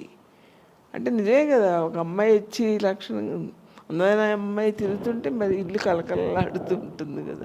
కానీ నేను ఒకటి చెప్తాను, నేను ఫస్ట్ టైం నేను నా కెరీర్లో రంగీలా సినిమాలో హీరోయిన్ని ఎక్స్పోజ్ చేశాను, ఆ బికినీలు ఇలాంటివన్నీ చేసాను. ఆ టైంలో నేను తీసినప్పుడు మాకు ఎల్డీ ప్లేయర్ ఉండేది. నేను అమ్మని అబ్జర్వ్ చేస్తే అది one of the main reasons why did that. నేను ఉర్మిళని ఒప్పించగలటానికి కూడా రీజన్ అదే, ఆ టైంలో క్లోజ్ చేసుకోవడానికి. ఇప్పుడు సర్కైలో ఖట్యా లాంటి డేవిడ్ ధావన్ సినిమాలో మన పేరేంటి, కరిష్మా కపూర్ ఒక హార్డ్ సరే కైలో ఖట్టియా జాడ, ఆ kind of hard expressions mini స్కర్ట్లు వేసుకున్నప్పుడు అమ్మ ఎక్స్ప్రెషన్లో ఇలా కొంచెం మొహం చెట్లు చూసేది. నేను సింగింగ్ ఇన్ ద రెయిన్ లాంటి ఎల్డీ పెడితే దాంట్లో టెక్నికల్గా ఎక్స్పోజర్ చాలా ఎక్కువ ఉంది, అది మాత్రం ఫుల్ స్మైల్తో చూసేది. అప్పుడు నాకేమనిపించిందంటే వాళ్ళు ప్రైడ్ తీసుకున్నప్పుడు, కరిష్మా కపూర్ ప్రైడ్ తీసుకోవట్లా, ఏదో కమర్షియల్ సినిమా చెయ్యాలి కాబట్టి చేస్తున్నాం, ఆ వల్గారిటీ లిరిక్స్ చేయటానికి అది మొహంలో రిఫ్లెక్ట్ అయ్యేది. అప్పుడు నేను అమ్మ ఎక్స్ప్రెషన్ బట్టి నేను ఊర్మిళకి చెప్పాను, నువ్వు ప్రైడ్ తీసుకుంటే నీకున్న బాడీకి అది అలా రిఫ్లెక్ట్ అవుతుంది, నీకు నచ్చినప్పుడు నువ్వు చేసినప్పుడు ఇలా రిఫ్లెక్ట్ అవుతుంది వల్గర్గా. అది కాన్ఫిడెంట్గా ఉంటే అమ్మాయి మినీ డ్రెస్ వేసుకుని, ఆ కాన్ఫిడెంట్ అసలు ఎంత కవర్ చేసేస్తుందో మనకి ఏమనిపించదు, ఇబ్బంది అనిపించదు, ఏమనిపించదు అసలు ఆ కాన్ఫిడెంట్ లేకపోతేనే. కానీ ఇది తెర మీద అమ్మాయిల గురించి మీరు చెప్తున్నారు. అమ్మాయిల పిచ్చి అంటే నేను అసలు అమ్మాయిల్ని అంటే కేవలం అంటే వాళ్ళని, నాకు అమ్మాయి ఫ్రెండ్స్ ఉండరు, నాకు అమ్మాయిలు అంటే I mean there only one thing man and women should meet, ఇలాంటి స్టేట్మెంట్ చేస్తుంటారు. అప్పుడు మీకు ఇబ్బంది అనిపించదా? రామ్ గోపాల్ వర్మ గారు అంతే అంటారా? ఆయన ఎప్పుడైనా మీరు శోధించారా ఈ విషయం? నాకు అసలు ఎప్పుడు అది ఆ విషయం నాకేమీ అసలు ఇంపార్టెంటే అనిపించలేదు. ఇప్పుడు సడన్గా తట్టింది ఏంటంటే, ఇప్పుడు ఫస్ట్ టైం నేను అమ్మాయి అందం గురించి అమ్మ దగ్గరేనా, ఇందాక చెప్పాను కదా ప్రపంచంలో అత్యంత అద్భుతమైన అందం అని ఉట్టి స్త్రీలో ఉంటుందని మా అమ్మ చెప్పింది ఎవరికో, అది నేను విన్నా. ఇప్పుడు కూడా నేను అమ్మని చూసినప్పుడు ఒక రంగీలాలో ఊర్మిళ కానీ లేకపోతే ఏదో వేరే హీరోయిన్, అమ్మ ఎప్పుడు మెచ్చుకుంటుంది. అది తను ఏంటి మనం బికినీ వేసుకుందా లేకపోతే చీర కట్టుకుందా అని అందరినీ అందంగా చూస్తుంది అంతే. సో ఐ థింక్ అమ్మాయిల అందం గురించి వచ్చిన నాకు అది మా అమ్మ నుంచి వచ్చిందని ఇప్పుడే కనుక్కున్నా. సో ఈసారి నుంచి నన్ను బ్లేమ్ చేయొద్దు.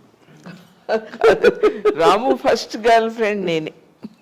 ఎస్, ఎందుకంటే నన్ను నన్నేమి హింసించకుండా బటన్ వేలు కింద పెట్టకుండా నా ఇష్టం వచ్చినట్టు జీవించడానికి నాకు ఒక ఫ్రీడమ్ ఇచ్చింది. యా.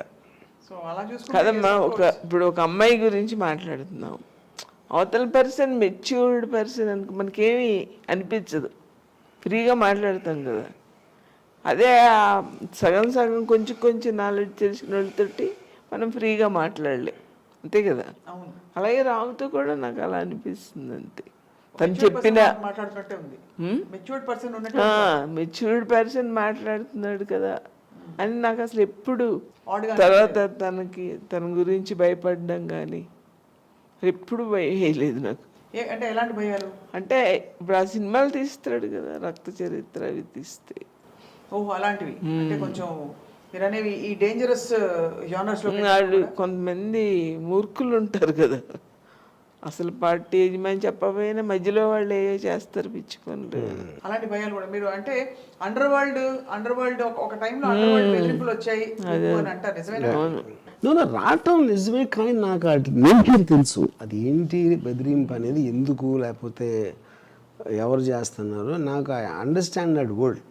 మీకు అది అర్థమైనప్పుడు నేను ట్యాకిల్ చేయగలుగుతానని నాకు తెలుసు. అది వర్మ గారు, ఇప్పటికీ మీ ఇంట్లో వాళ్ళు ఎన్ని సందర్భాల్లో మాట్లాడినా మీరు ఒక చాలా దేవదూత, మీరు భూమి మీద పుట్టిన అవతార పురుషుడు, లేకపోతే ఇంకేదో భగవద్గీతని మొత్తం ఒక శ్రీకృష్ణుడు, ఈ టైప్లో మాట్లాడతారు మీ ఇంట్లో వాళ్ళు. రాముకున్నంత మనసు ఎవరికీ లేదు, రాముకున్నంత బాధ్యత ఇంకెవరికీ లేదు, రాముకున్నంత మంచితనం ఇంకెవరికీ లేదని. మీరు మాత్రం నేను పదే పదే నేను పరమ డాష్, నేను ఎదవని ఇలా చెప్పుకుంటూ ఉంటారు. అంటే ఇప్పుడు అక్కడ పాయింట్ ఏంటంటే, ఫస్ట్ ఆఫ్ ఆల్ మీరు మనకు మాట వాడినప్పుడు దానికి ఒక డెఫినేషన్ ఇవ్వాలి. మంచితనం డెఫినేషన్ వాళ్ళకేంటి, నాకేంటి, బయట వాళ్ళకి ఏంటి అనేది. జనరల్గా మంచి అనేది ఏంటి, అందరికీ సాయం చేస్తాడు, లేకపోతే అది అని ఏదో ఉంటుంది, కొన్ని పారామీటర్స్ ఉంటాయి. ఆ పారామీటర్స్ నేను ఫాలో అను. అప్పుడు నేను I can't say that I'm a good person. ఏది తప్పు అనుకొని నేను ఎంబ్రేస్ చేస్తాను, నేను అవుట్ ఆఫ్ మై వే వెళ్ళి దాని గురించి సపోర్టింగ్గా మాట్లాడతాను. అలాంటప్పుడు నేను మంచి ఉన్నా చెడ్డ ఉన్నా అంటే, అప్పుడు ఎవరికైనా అంటే మంచి చెడు అనేది వాళ్ళ రిలేషన్షిప్లో ఉంటుంది. అమ్మతో నా రిలేషన్షిప్కి మీతోటి, లేకపోతే ఎవరితోటి రోడ్డు మీద వెళ్ళి ఎవరితోనో ఇంకెవరితోనో అందరితో వేరువేరుగా ఉంటుంది. వాళ్ళకు కూడా నా గురించి వేరుగా ఉంటాయి అభిప్రాయాలు. అప్పుడు డైరెక్ట్గా నేను ఇంట్లో వాళ్ళతో ఎలా ఫర్ ఎగ్జాంపుల్ నేను మామూలు ఏమంటుందని, ఇప్పుడు నేను చాలా రేర్గా కలుస్తాను ఫ్యామిలీని, అసలు చాలా రేర్. అది ఎందుకంటే నాకు కామన్ టాపిక్ ఉండదు మాట్లాడటానికి. నేను ఎంతసేపు ఎవరితో కలవాలనుకుంటా, ఎక్స్ట్రీమ్ పీపుల్, వాళ్ళు క్రిమినల్స్ అవ్వచ్చు, కాప్స్ అవ్వచ్చు, లేకపోతే ఎవరో పొలిటికల్ లీడర్స్, లేకపోతే ఒక విపరీత మనుషులతోటి నాకు వచ్చిన ఎక్సైట్మెంట్ మామూలు మనుషులతో రాదు నాకు. అప్పుడు ఇప్పుడు అమ్మతో కానీ మా ఇంట్లో సిస్టర్తో మాట్లాడటానికి నాకు టాపిక్ దొరకదు, ఎందుకంటే వాళ్ళు ఉన్న ప్రపంచం వేరు, ఒక కనెక్షన్ లేదు నాకు, దానికి ఒక కామన్ సబ్జెక్ట్ అనేది చాలా కష్టం. అప్పుడేంటి, నాకు జనరల్ ఎమోషన్స్ అసలు నేను పట్టించుకున్నాను. ఆడేంటి ఇలా అయిపోయాడు అంటే, ఇప్పుడు ఎవడ మానాడు పోతాడని ఫిలాసఫీ ఉంది కాబట్టి వాళ్ళకి ఇంటరాక్షన్ ఉన్న వేరే మనుషుల గురించి కూడా నాకు ఇంట్రెస్ట్ ఉండదు. మా అయితే 10 నిమిషాలు 15 నిమిషాలు వాళ్ళు ఏంటి వీళ్ళు ఏంటి నాకు అయిపోతుంది, టాపిక్ అయిపోతుంది అంతే. యా.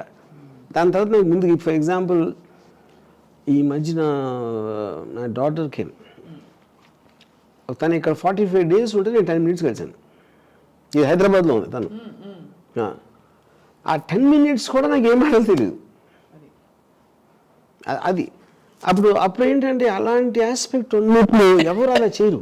అంటే ఇప్పుడు ఫ్యామిలీస్తో అంటే సాటర్డేస్ అంటే ఫ్యామిలీతో కలుపుతాను, మంచి భోజనం పెడుతుంది. ఇప్పుడు నాకు భోజనం ఇష్టం ఉండదు, అదొకటి. మళ్ళీ సో భోజనం లేకుండా మాటలు లేకుండా ఇంకేం చేస్తాం? యా, మళ్ళీ అదొకటి.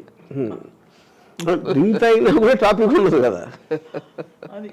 సో అప్పుడేంటి, నేను రూట్లెస్గా ఉంటా, ఎందుకంటే నేను మొహమాటం కోసం ఏం చేయను. ఇప్పుడు మొహమాటం కోసం ఏం చేయనప్పుడు అందుకని ఏంటి, నేను ఫస్ట్ నుంచి అలా చేశాను కాబట్టి వాళ్ళు కూడా అది మర్చిపోయారు, అది అలవాటు అయిపోయింది. అప్పుడు నేను చాలా తక్కువసేపు ఉంటాను కాబట్టి వాళ్ళు మంచిగా అనుకుంటారు నన్ను. అది నా నిజస్వరూపం అని చూడలే అది అంటే నిజ స్వరూపం అంతకంటే ఏముంటుంది, అట్మోస్ట్ ఎమోషన్ రియాక్షన్ షాట్స్ ఉండవు అంతే. అంతే కదా. సూర్యవతి గారు, చాలా సందర్భాల్లో రామ్ గోపాల్ వర్మ గారు నాకు ఎమోషన్స్ లేవు ఉండవంటారు, మీరు నమ్ముతారా? 100% రాంగ్ అది. అది ఎలా అంటారు, డంకా చెప్తారంటారు, అలా చెప్తున్నాను. ఇప్పుడు నేనేంటంటే నేను ఎప్పుడు కూడా ఎమోషన్స్ లేవని చెప్పలేదు, ఎమోషన్స్ కంట్రోల్ చేస్తానని చెప్పాను. చాలా డిఫరెన్స్ ఉంది దానికి దీనికి. అంటే డీప్ గా ఫీల్ అవుతారు కానీ దాన్ని తొక్కేస్తారు పాప అక్కడ, అంతేనా? నో, అది I try to understand the emotion. మీరు అండర్స్టాండ్ చేసుకున్న దేనికి మీరు భావోద్వేగం పొందరు. ఎప్పుడైనా ఏడ్చారా? ఇప్పుడు నాన్నగారు చనిపోయినప్పుడు ఎప్పుడే ఆడలేదు. ఎప్పుడు? అలా 7 ఏళ్ల వయసులోనే అమ్మ నువ్వు నన్ను ఎందుకు కొడుతున్నావు అంటే వేరే ఏదో పెట్టుకున్నావు అన్నాడు. అప్పుడే అర్థమైపోయింది. తప్పు నీది కాదు కానీ కళ్ళల్లో నీళ్ళు కూడా రాలేదు. సో ఇప్పుడు ఇక్కడ ఏంటంటే పాయింట్, మీకు లాజిక్కి ఒక ప్రాక్టికల్ అప్లికేషన్ ఉంటుంది. ప్రాక్టికల్ అప్లికేషన్ అంటే ఏంటంటే మీరు అనుకున్న దాన్ని మీరు ప్రాక్టీస్లో చేయటానికి, మీరు ఆలోచించడానికి, అవతలోళ్ళు ఎలా తీసుకుంటారనే దానికి, అవతలోళ్ళ దృష్టిలో అది ఎలా ఉంటుంది అనుకునే దానికి ఒక తేడా ఉంటుంది.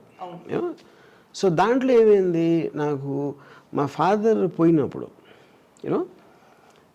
నేను ఇమ్మీడియట్గా నా ఫస్ట్ రియాక్షన్ నాకు తెలిసినప్పుడు, నా ఫస్ట్ రియాక్షన్ అమ్మ. ఇది అమ్మకి ఎలా చెప్పాలి?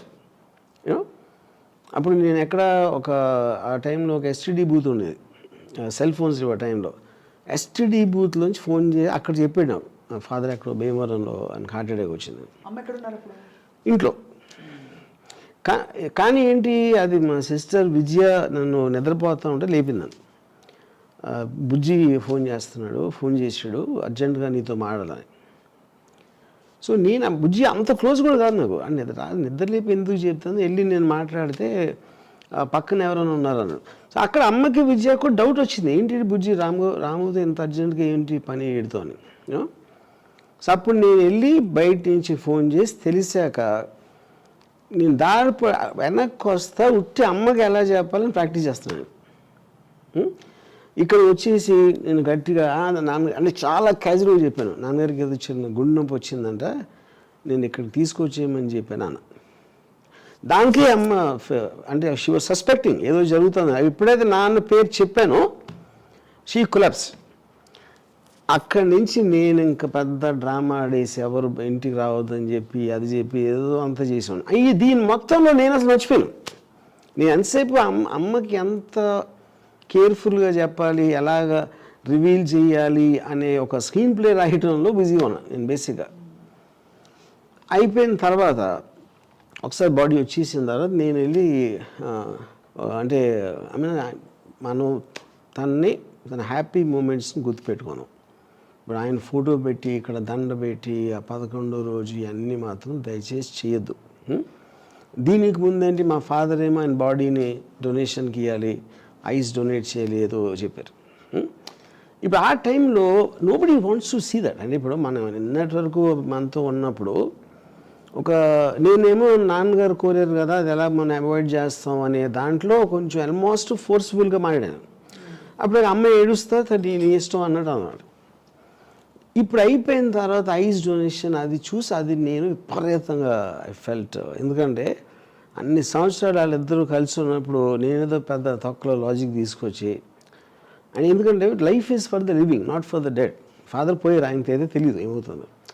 అమ్మకి అలాంటి విజువల్ సబ్జెక్ట్ చేశానని నాకు చాలా చాలా పెద్ద regret. Maybe the most regretted incident in my life. Yeah, but that's it. అంటే అయిపోయింది. అదంటే that's one of the flops I made ఆ డెసిషన్. ఓకే, అప్పుడు ఎందుకంటే నేను ఎక్కడి నుంచి ఉన్నాను, అమ్మ ఎప్పటి నుంచి ఫాదర్ నుంచి పెళ్లి చేసుకున్నప్పటి నుంచి ఇన్ని సంవత్సరాలు వాళ్ళు గడిపి, అందుకని ఆ రోజు నేను డిసైడెడ్ నా లైఫ్లో మళ్ళీ ఎప్పుడు నేను ఒక పోయిన వాళ్ళ బాడీ అనేది ఎంచుకోను. That is one I decided first and last time. ఇప్పుడు ఈ సందర్భంలో నేను ఒకటి చెప్తాను మీకు. ఒకటి, ఇప్పుడు ఎవరు ఎప్పుడు పోతారో ఎవరికి తెలియదు. నేను ముందు పోయినా నువ్వు నన్ను చూడద్దు, నేను నిన్ను చూడను. ఎస్, కానీ ఇక్కడ ఒక రహస్యం I love it, I love it. Swapna, ఒక రహస్యం ఇప్పుడు కనిపెట్టావా? ఇప్పుడు ఇప్పుడు ఫస్ట్ టైం మా అమ్మతో మాట్లాడు, మా అమ్మతో ఎస్, మా అమ్మతో మాట్లాడను, మా అమ్మ నేను 6 నెలలు అయింది అంటాడు. అవన్నీ ఏంటి మేము తలుచుకోవడం కదా.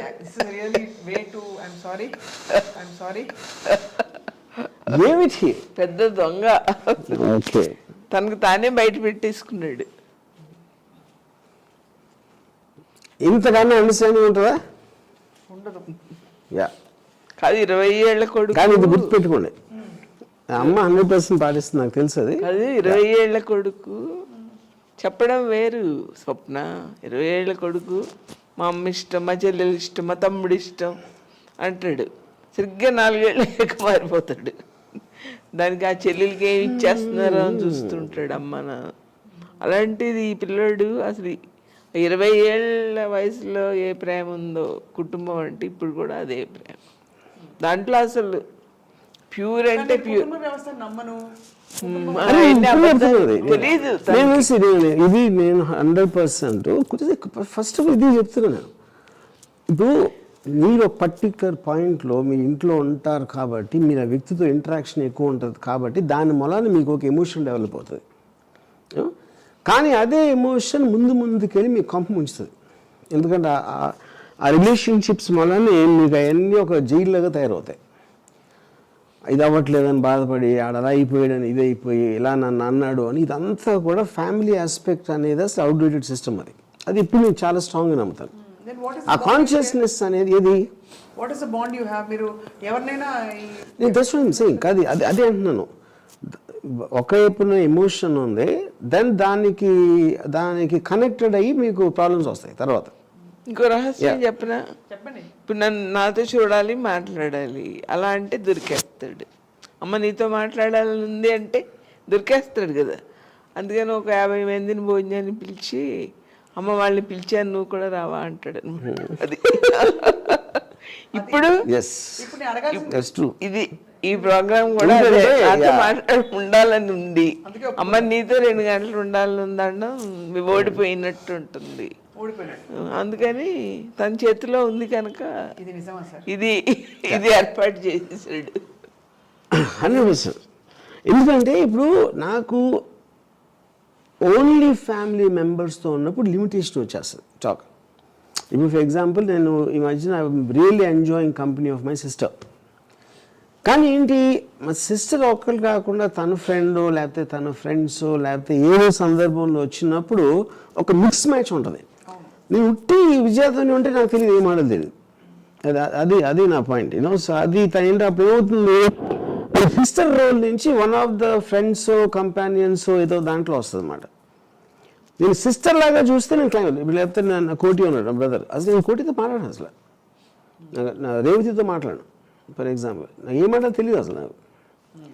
అప్పుడు ఒక కంపెనీ మిక్స్లో ఉన్నప్పుడు దెన్ ఇట్ బికమ్స్ లైక్ ఒక ఏదో ఒక పార్టీ ఒక గ్రూప్ డిస్కషన్ లాగా అది. సో అది స్పెసిఫిక్ నుంచి non specific and more or less ఏంటి జూమ్ అవుట్ మోడ్లో ఉంటుంది సిచ్యువేషన్. జూమ్ అవుట్ కాదు, but I think I enjoy that more. But ఇది మాత్రం క్లాసిక్ మీరు చెప్పింది ఇప్పుడు అమ్మకి. బట్ అంటే it takes a lot of courage, guts to even talk about it. See, everything is inevitable. It is going to happen for sure. Anything which we don't want to talk about, the death అవ్వచ్చు, ఏదన్నా అవ్వచ్చు, I think to take it very casually. ఇప్పుడు for example Murali మా అన్నాడు, నాకేంటి మురళీ మాయతోటి I still feel is alive. అంటే నేను కలిసినా కలవకపోయినా నాకున్న ఇంటరాక్షన్ ఏంటి, ఆయనతో థాట్స్, ఆయనతో ఉన్న మూమెంట్స్, ఏదో వాట్ ఎవర్ జర్నీ చేసాం. సో నేను అది ఒక్కటే అది చూడకపోతే డెత్ బెడ్ మీద నాకు అబ్సల్యూట్లీ నాకు అసలు మీనింగ్ లేదు. డెత్ అనే దానికి మీనింగ్ లేదు నాకు. రాము 10,000 మైళ్ళలో ఉన్నా తన మనసులో నేనున్నాను, తన మనసులో నేనున్నాను. ఆ ప్రేమ నాకు చాలు, రోజు కనపడకపోయినా పర్వాలేదు. ఇప్పుడు నేను బాంబేలో నువ్వు ఒకసారి 1-2 years కూడా రాకపోవచ్చు ఫర్ ఎగ్జాంపుల్ చెప్తున్నాను, అది అయితే మీకు డిఫరెన్స్ అంటున్నాను. సో ఇది చాలా ఇంట్రెస్టింగ్ పాయింట్ ఇది. రాము గారు బాంబే మూవ్ అయిపోయినప్పుడు మీరు అప్పుడు ఏమనుకున్నారు, ఎలా ప్రాసెస్ చేసుకున్నారు దాన్ని? తను చక్కగా చెప్పాడు, అమ్మ నేను వెళ్తున్నాను, నువ్వు మరి ఏంటి నువ్వు బెంగ పెట్టుకుంటే మరి నేను నాకు అక్కడ ఇంకేం పని కనపడదు, నువ్వే కనపడతావు అన్నాడు. అంటే వెంటనే రాముకు పనే కనపడాలి అనుకున్నా. మీ గురించి అమ్మ చెప్తున్న విషయాలు ఇవి revolutions to the world. Because మీరు కోల్డ్, ఒక ఏం చెప్పాలి, anti social, against societies normal, ఇవి beyond emotions, devoid of emotions beyond గారు, ఇలాంటి ఒక ఇంప్రెషన్ క్రియేట్ అయింది కాలక్రమంలో. Rebellious, reckless, irresponsible. Yeah, but all of them is true. That is true. Maybe you're just getting mixed up with this. I think you're... see, the point is, ఒక aspect అనేది మీకు ఇష్టం అనుకోండి, కానీ దాని వెనకాల హిడెన్ డేంజర్ ఉంది అని తెలిసినప్పుడు, అది ఎప్పుడు తెలుస్తుంది మీకు? దాంట్లోకి వెళ్ళినప్పుడే తెలుస్తుంది. అది దాంట్లోకి నేను వెళ్ళి దాన్ని స్టడీ చేశాను కాబట్టి ఫ్యూచర్ జనరేషన్ ఉండకూడదని, అందుకనే ఫ్యామిలీ స్ట్రక్చర్ కొలాప్స్ అవ్వాలని నా కోరిక. మీరు బాగా డిస్టెంట్ అయిపోయి ఉంటారు కుటుంబం నుంచి. మీ ప్రపంచంలో అక్కడ పెద్ద పెద్ద హీరోలు, స్టార్స్, ఇక్కడ ఇంటికి వస్తే మళ్ళీ మామూలు టిపికల్ మీరు పెరిగిన వాతావరణం. వాట్ వుడ్ హ్యాపెన్ అంటే స్విచ్ అయ్యేవారు, మోడ్ స్విచ్చింగా, లేకపోతే అక్కడ ఆమిర్ ఖాను, రెహమాను, ఇంకా ఉర్మిళ, శ్రీదేవి గారు, ఇంకా రకరకాల స్టార్స్ అందరూ మీ ప్రపంచంలో, అమితాబ్ బచ్చన్, అమ్మో Aishwarya Rai, who is who? కానీ నాకు క్వశ్చన్ అర్థం కదా. క్వశ్చన్ ఏం లేదు. ఇక్కడ ఇంట్లో మామూలుగా మీరు పెరిగిన వాతావరణం, అక్కడ మీరు కంప్లీట్లీ హై ఫ్లయింగ్ దీనిలోకి వెళ్ళిపోయారు. ఈ రెండు మీరు ఈ రెండు విజువల్స్ మీకు మ్యాచ్ అయ్యాయి మైండ్లో? అసలు అది ఇప్పుడు లేదు నాకు లైఫ్లో. అది ఆ కాంట్రాస్ట్ నేను ఎప్పుడు చూసేవాడిని కాదు. అది ఏదో మీరు ఏవీలో చూసినప్పుడు అది అనిపిస్తుంది, కానీ జనరల్గా వర్క్ మోడ్లో ఉన్నప్పుడు really seems big unless you're emotionally connected. ఇప్పుడు నాకు ఎలా అనిపిస్తుందంటే, ఒక సైంటిస్ట్లా తను ఏమనుకుంటే ఆ సినిమా చేసుకుంటూ సాగిపోతూ ఉంటాడు, సైంటిస్ట్ లాగా. నెక్స్ట్ ఇంకోటి, తను అసలు మన గవర్నమెంట్ కూడా రాముకి ప్రైమ్ మినిస్టర్ అండ్ ప్రెసిడెంట్ గారు వేరే దేశంలో వాళ్ళకి ఏదో పని ఉందనుకోమ్మా, ఈయన్ని పంపిస్తే చాలా స్మూత్గా చేసుకుని వాళ్ళని ఇబ్బంది పెట్టాడు. అడిగిన ఆయనకి ఏమీ హాని ఉండదు, అడిగించుకున్న ఆయనకి. ఇక్కడ వీళ్ళకి ఏమీ హాని ఉండదు, స్మూత్గా పనిచేసి వచ్చేస్తాడు. అది ఎప్పుడు అలా అనుకుంటారు. కానీ I agree that I have the capacity, but I also capable of creating a war. Creating ఏం వారు కాదు, ఎందుకంటే సేమ్ టెక్నిక్ యూజ్ చేసినాడు, చేస్తాడు ఎవరినైనా చాలా స్మూత్ వే, అండ్ అవతల వ్యక్తికి ఏమీ హాని జరగదు.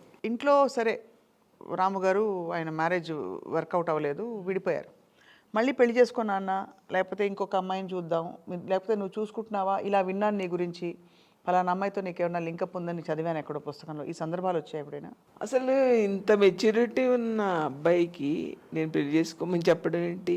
నేను రత్నాన్ని చెప్పాను, మా పిల్లలకి ఏముందమ్మా, పెళ్లి చేసుకోవాలనుకుంటే 2 గంటలే చేసుకుని వచ్చేస్తారు, మీ అమ్మ నాన్నగారు మంచి సంబంధాలు తెచ్చారు, నువ్వు చేసుకో తల్లి, నీకు అలా దొరకడు, మా పిల్లలకి ఏముంది, 1 రోజులో చేసుకుని తీసుకొచ్చి చూపిస్తారు, ఇలాంటి వద్దు అని. నీకు కరెక్ట్. వాళ్ళు ఎవరో ఇష్టపడి అడుగుతున్నారు కదా చేసుకోమ్మా అన్న. లేదు, నాకు ఇష్టం లేదు అంటే తన పర్సనల్ ఇష్టం కదా, అది మనం చెప్పేది క్షేమంగా. అమ్మగా మీకు ఉంటుంది కదా ఒక బెంగ, ఎలాగా, ఏమిటి, ఎప్పుడు, ఎలాగా అని. నాకే మా పిల్లల విషయంలో, రాముకోటి విషయంలో వాళ్ళు బేలతనం లేదు వాళ్ళ దగ్గర. అంటే అర్థమైంది కదా, బేల కాదు, బేల కాని వాళ్ళకి మనం ఎందుకు చదవడం. అండ్ ఇంత పెద్ద పెద్ద స్టార్స్తో, అమితాబ్ బచ్చన్ లాంటి టాప్ యాక్టర్ ఇన్ ద కంట్రీతో రాము గారు వర్క్ చేయబోతున్నారు అన్నప్పుడు, ఇప్పుడే కథ చెప్పాను కదా, ప్రెసిడెంట్ గారు, ప్రైమ్ మినిస్టర్ గారు పని అప్ప చెప్తే అలాగే తను చేయాలనుకున్నాడు, ఆయన ఒప్పించాడు, చేసేసి. మీరు కలిసారా ఆ సందర్భాల్లో? వెళ్ళేవారా షూటింగ్స్కి వాటికి? నేను బాంబే చాలాసార్లు వెళ్ళేదాన్ని, అంటే షూటింగ్కి వెళ్ళేదాన్ని. ఎందుకు, రాము దొరుకుతాడు, షూటింగ్లో అయితే ఫ్రీగా దొరుకుతాడు కదా, షార్ట్కి మధ్యలో తనతో ఉండొచ్చు కదా అని వెళ్ళేదాన్ని. జిఎస్టీ ఒక చాలా పెద్ద మైలురాయి. ఎవరికి మైలురాయి అంటే ప్రేక్షకులకి, ఎందుకంటే వాళ్ళు తట్టుకోలేని ఒక జోల్ట్ వచ్చింది ఢామ్ అని. రామ్ గోపాల్ వర్మ గారు అంతవరకు ఒకలాంటి సినిమాలు తీసిన ఆయన సడన్గా ఒక న్యూడ్ అమ్మాయిని ఒక కంప్లీట్గా అది ఒక అశ్లీలమైన సమాజం భాషలో ఆఫ్ కోర్స్ అది కరెక్టే, అది అశ్లీలమైన కొంత అందరికీ మనస్కరించని ఆ దృశ్యాలతో ఒక నీలి చిత్రం తీశారు. కరెక్టా కదా? ఏమనిపించిందంటే ఒక సైన్స్ క్లాస్ చూసినట్టు అనిపించింది. చూసారండి. అంటే అది ఒక మెచ్యూరిటీ ఉన్న మనిషితో చూసింది తేడా ఉంటుంది, అందరితో చూడలేం. కానీ నాకైతే ఒక సైన్స్ క్లాస్, ఒక డాక్టర్ నన్ను తీసుకెళ్ళి చూపించినట్టు అనిపించింది. అది నా ఇంటెన్షన్ కూడా అదే, ఆ సినిమా తీయటంలో నా ఇంటెన్షన్ కూడా అదే. Yeah no, it is just about exposing a women's inner views about what she thinks of sex. Yeah మనకి ఆపరేషన్ చూడాలంటే అడుగుతాం కదమ్మా డాక్టర్ని, అలా తీసుకెళ్ళి చూపించినట్టు అలా అనుకున్నారు. అలాగే అనుకున్నాను. 100% దీంట్లో నా చెప్పిన మాటలు ఏమి కల్తీ లేదు, ప్యూరిటీగా చెప్పాను 100%. అసలు ఏమనిపించలేదు. So that was a very bold thing from you sir. అంటే ఎవరు ఎక్స్పెక్ట్ చేయలేదు. ఇది జిఎస్టీ దానికి కిరణ్ గారు మ్యూజిక్ ఇచ్చారా? కీర్వాణి ఇవ్వలేదు, కీర్వాణి ట్రాక్ ఒకటి తను చేశాడు. నేను కీర్వాణిని just asked him to produce music track for it. Right. మీకు అమ్మతో గడిచిపోయిన జీవితం అంటే ఈ సంవత్సరాల్లో any other regret you have? ఈ టైంలో నేను ఉండలేకపోయాను, స్పెండ్ చేయలేకపోయాను, అమ్మకి ఇది ఇవ్వలేకపోయాను, లేకపోతే అమ్మ నేను లేకుండా ఇలా అయిపోయింది, anything like that from your deepest heart? ఎవరన్నా నన్ను అడిగితే నేను ఏదో చేస్తాను. But many pers people in my family, Vijaya కానీ అమ్మ కానీ మా ఫాదర్ కానీ ఎప్పుడు ఎవరు ఆడలేదు అను. మరి ఇందాక అమ్మ చెప్పిన నేను వాళ్ళు నన్ను అడగలేదు. అంటే దర్ కంటెంట్ విత్ దట్. అంటే ఐ డోంట్ నో, అంటే ఇప్పుడు అది అన్కండిషనల్ లవ్ అంటారా దాన్ని? No, I don't know. అంటే I think as people we're like that. Almost అందరూ ఇంట్లో అందరూ యాక్చువల్గా ఎవరు ఎప్పుడు ఎవరిని ఏం అడగరు. ఏ పర్సన్ కూడా ఒక ప్రాబ్లం ఫేస్ చేయడం జరగలేదు. స్వప్న ఇంకో సీక్రెట్ చెప్పిన రాముకు కూడా తెలియదు. ఇప్పుడు రాము నేను వస్తానమ్మా అంట బాంబేకి, నేను ఎల్లుండి వస్తున్నాను కదా అని అంటాడు. వద్దని చెప్పాడు, రావద్దని చెప్పాడు. తర్వాత ఒకసారి అన్నాడు నేను హైదరాబాద్ వచ్చి 2 నెలలు ఉంటున్నాను అన్నాడు. అంటే ఐ ఆమ్ వెరీ హ్యాపీ, అబ్బా 2 నెలలు ఇంకా చూసేసుకోవచ్చు అని. కట్ చేస్తే ఫిలిం నగర్లో ఉన్నాడు 2 నెలలు. అదేంటి రాము అలా అంటే, మరి ఇంటి నుంచి షూటింగ్ వెళ్ళడానికి ఎంతసేపు పడుతుందమ్మా, ఆ టైం అంతా వేస్ట్. అదే నా యాక్చువల్ రీజన్, లేకపోతే మీ స్పేస్ మీకు కావాలనుకున్నారా? నిజమే, అబద్ధాలు.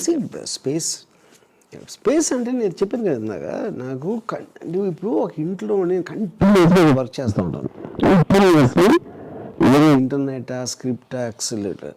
సో ఇంట్లో చాలామంది మా ఫ్యామిలీ మెంబర్స్తో నేను ఒక్కడిని ఐసోలేటెడ్గా ఉండటం అనేది నాకు చాలా ఆడుగా అనిపిస్తుంది. The home is suppose to be about stay alone. Yeah correct. మీకు అన్ని సర్వ కుటుంబరావు లక్షణాలు ఉన్నాయి ఎక్కువ. ఇంకా కుటుంబరావులు అంటే వాళ్ళు ఇప్పుడు ఫ్యామిలీ బై డెఫినేషన్ అందరూ డైనింగ్ టేబుల్ దగ్గర కూర్చుని భోజనం చేసి రాత్రి ఇది అది అందరూ కలిసి లివింగ్ రూమ్లో టీవీ చూసి అలా, అది that is what I think is so called కుటుంబం. యా కానీ చెప్పండి. కానీ ఇప్పుడు రాముకి తెలియని సీక్రెట్ చెప్తున్నాను. నాకు రాముని చూడాలనిపిస్తుంది అనుకో, అప్పుడు నేను తపస్సు చేస్తాను. రాముకి నన్ను చూడాలనిపించాలి, రాముకి నన్ను చూడాలనిపించాలి అనేటప్పటికీ తీరిపోతుంది కదా. ఎవరెవరికి ఏ దేవుడికి తపస్సు చేస్తారు? ఏ దేవుడికి తన ప్రేమకే. కానీ ఇది మాత్రం అమ్మ అని చెప్తున్నాను, నేను అసలు నాకు ఎవరిని చూడాలనిపించదు. అబ్సల్యూట్గా నేను కానీ అంటే స్క్రిప్ట్ రాసి చూడాలంది అలా ఉంటే అది కొంచెం ఎమోషనల్గా డ్రామాటిక్గా ఉంటుంది. అలా కాకపోయినా చూస్తే బాగుంటుంది. ఏం చేస్తాను, my mind is so full of running ideas. అసలు నేను హ్యూమన్ బీయింగ్స్ అసలు నేను కనెక్ట్ అవ్వలేను అసలు. అది ఇప్పుడు అమితాబ్ బచ్చన్ చాలా క్లోజ్. బట్ కానీ నేను ఒక సినిమా నుంచి ఇంకో సినిమాకి 1 year 2 years గ్యాప్ వచ్చింది. ఒక్కసారి కూడా నేను అసలు ఆయన కలవను. మా అయితే ఏదో ఒక పర్టికులర్ ఇంట్లో ఒక మెసేజ్ ఏదో ఒకటో రెండు మెసేజ్లు ఇలాంటివి తప్పిస్తే అసలు నేను కలవను అసలు ఎవరిని. నా వర్క్లో ఉన్నోళ్ళకి తప్పిస్తే ఆ రోజు చూసిన వాళ్ళు లేకపోతే అప్పుడు ఆ పర్టికులర్ టైంలో చేస్తున్నాడు నాకు అసలు అందరూ భయపడిపోతారు. ఇది నాకు తెలిసిన విషయం మిమ్మల్ని అడుగుతున్నాను కన్ఫర్మ్ చేసుకోవడానికి. Completely off from where we are. చిన్నప్పుడు వినాయక చవితి దసరా పండుగలకి రాము గారు కొబ్బరికాయలు అవి తెచ్చేవారు. అడుగుతున్నాం. అంటే అమ్మకి పని చేసి పెట్టడం, అమ్మకి ఏదో ఒకటి. బట్ కాదు వినాయక చవితి అని కాదు, అమ్మ కొబ్బరికాయ తెమ్మంది అంటే తెస్తాడు. పక్కనే షాపులు పక్కనే ఉంటాయి కదా.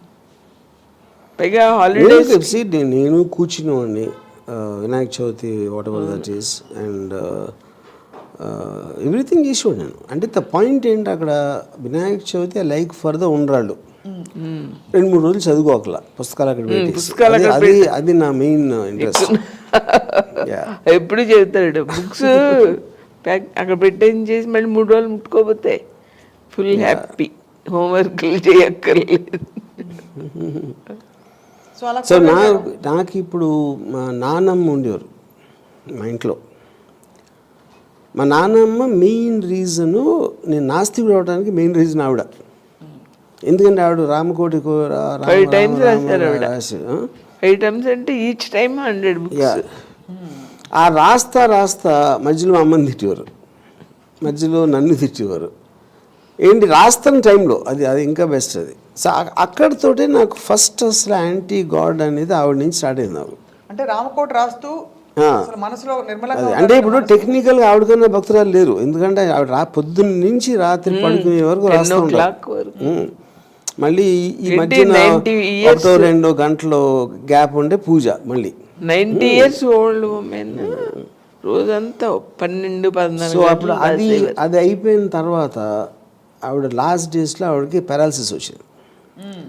భీమవరంలో ఏదో రిలేటివ్ వాట్ ఎవర్ రిలేటివ్. నేను ఆయన ఇంట్లోకి వెళ్తే ఆ చిన్న స్టోర్ హౌస్ అంటే ఈ బొగ్గులు అని పెడతారు కదా, అక్కడ పెట్టారు. మేము ఇంట్లో ఖాళీ లేక ఏదో నేను చూడటానికి వెళ్తే ఆవిడ మీద బుద్ధంగా తిరుగుతున్నాయి. ఆ విజువల్ ఒక్క దానితో నేను పర్మనెంట్గా గాడ్ వదిలేసాను. అంటే ఈవిడ ఇంత చేసి ఇలా అయ్యి ఈవిడే లాస్ట్ ఇయర్ ఇంకెవడికి ఏమొస్తుంది దేవుడి నుంచి అని. మీరేమో ఏం చేయకుండా అమితాబ్ బచ్చన్ డైరెక్ట్ చేశారు. ఏది బేసిక్. సో ఐ థింక్ అది అంటే యంగ్ టైంలో ఇట్స్ వెరీ డిఫికల్ట్ ఫర్. ఇప్పుడు నేను సిగరెట్ తాను, ఎందుకంటే మా ఫాదర్ చైన్ స్మోకర్. ఆ చైన్ స్మోకింగ్ తోటి నాకు ఎందుకో ఒక డిస్టెన్స్ వచ్చేది. మాటికి ఆయన సిగరెట్ తాగుతుంటే, కానీ ఆయన డ్రింక్ మాత్రం జస్ట్ స్మాల్ పెగ్ ఏదో వేస్తారు, బ్రాండీ ఏదో సంథింగ్. అది క్యూట్గా ఉండేది నాకు. అందుకని నేను ఓడకలో వచ్చాను, సిగరెట్ తాగలేదు. అందుకని ఆయన ఎక్కువ ఏది చేస్తే నాకు చేయలేదు మాట, తక్కువ ఏం చేస్తే అది ఎక్కువ చేస్తున్నాను నేను. యా నో కొట్టడం, మందలించడం. ఇప్పుడు మీకు ఈ అభ్యుదయ భావజాలం అమ్మ నుంచి వచ్చిందా, నాన్నగారి నుంచి వచ్చిందా? అంటే రిలేటివ్ కంపారిజన్. మన నాన్నగారు కూడా ఆల్మోస్ట్ నాస్తికుడు. ఆయన కూడా చాలా లాజిక్, రేషనాలిటీ. దాని వల్లనే నాగేశ్వరరావు గారికి ఈ పెద్దలందరికీ ఫాదర్ అంత దగ్గర అవటం కూడా ఆయన because of the way talks and logic and analysis. అమ్మ, చిన్నప్పుడు రాము గారు రిలేటివ్స్తో ఉన్న పద్ధతి, ఇంట్లో ఉన్న పద్ధతి చూసినప్పుడు ఒకరోజు మా అబ్బాయి ఇలా ఉంటాడు, ఇలా తయారవచ్చు, లేకపోతే ఒక పెద్ద కొంచెం అంటే సమాజం పరిధిలో కొంచెం రెవల్యూషనరీగా అవుతారని అనుకున్నారా మీరు? అసలు అనుకోలేదు. నాకు ఎంతసేపు ఇంజనీరింగ్ చదివించేసి ఇప్పుడు ఉద్యోగంలో పాయింట్ ఏమైందంటే, నేను పెళ్ళి చేసుకున్న టైం, ఎందుకంటే పెళ్ళి అంటే ఆల్మోస్ట్ ఇంజనీరింగ్ అవ్వగానే అయిపోయింది మ్యారేజ్. అప్పుడు ఈ రత్నాకి నాకు వచ్చిన గొడవలు కానీ, నా తాజ్ కృష్ణలో నేను చేసే ఉద్యోగం, ఒక ఇన్సెక్యూరిటీ వచ్చేసింది అంతా. వీళ్ళేంటి అదేంటి అనేది. That was a difficult time for the whole family. మొత్తం అందరూ ఏది సరిగ్గా సెట్ అవ్వట్లేదు. ఇలాంటి పీరియడ్లో నేను వెనకాల నుంచి ఈ సినిమా బ్రేక్ ట్రై చేస్తున్నాను.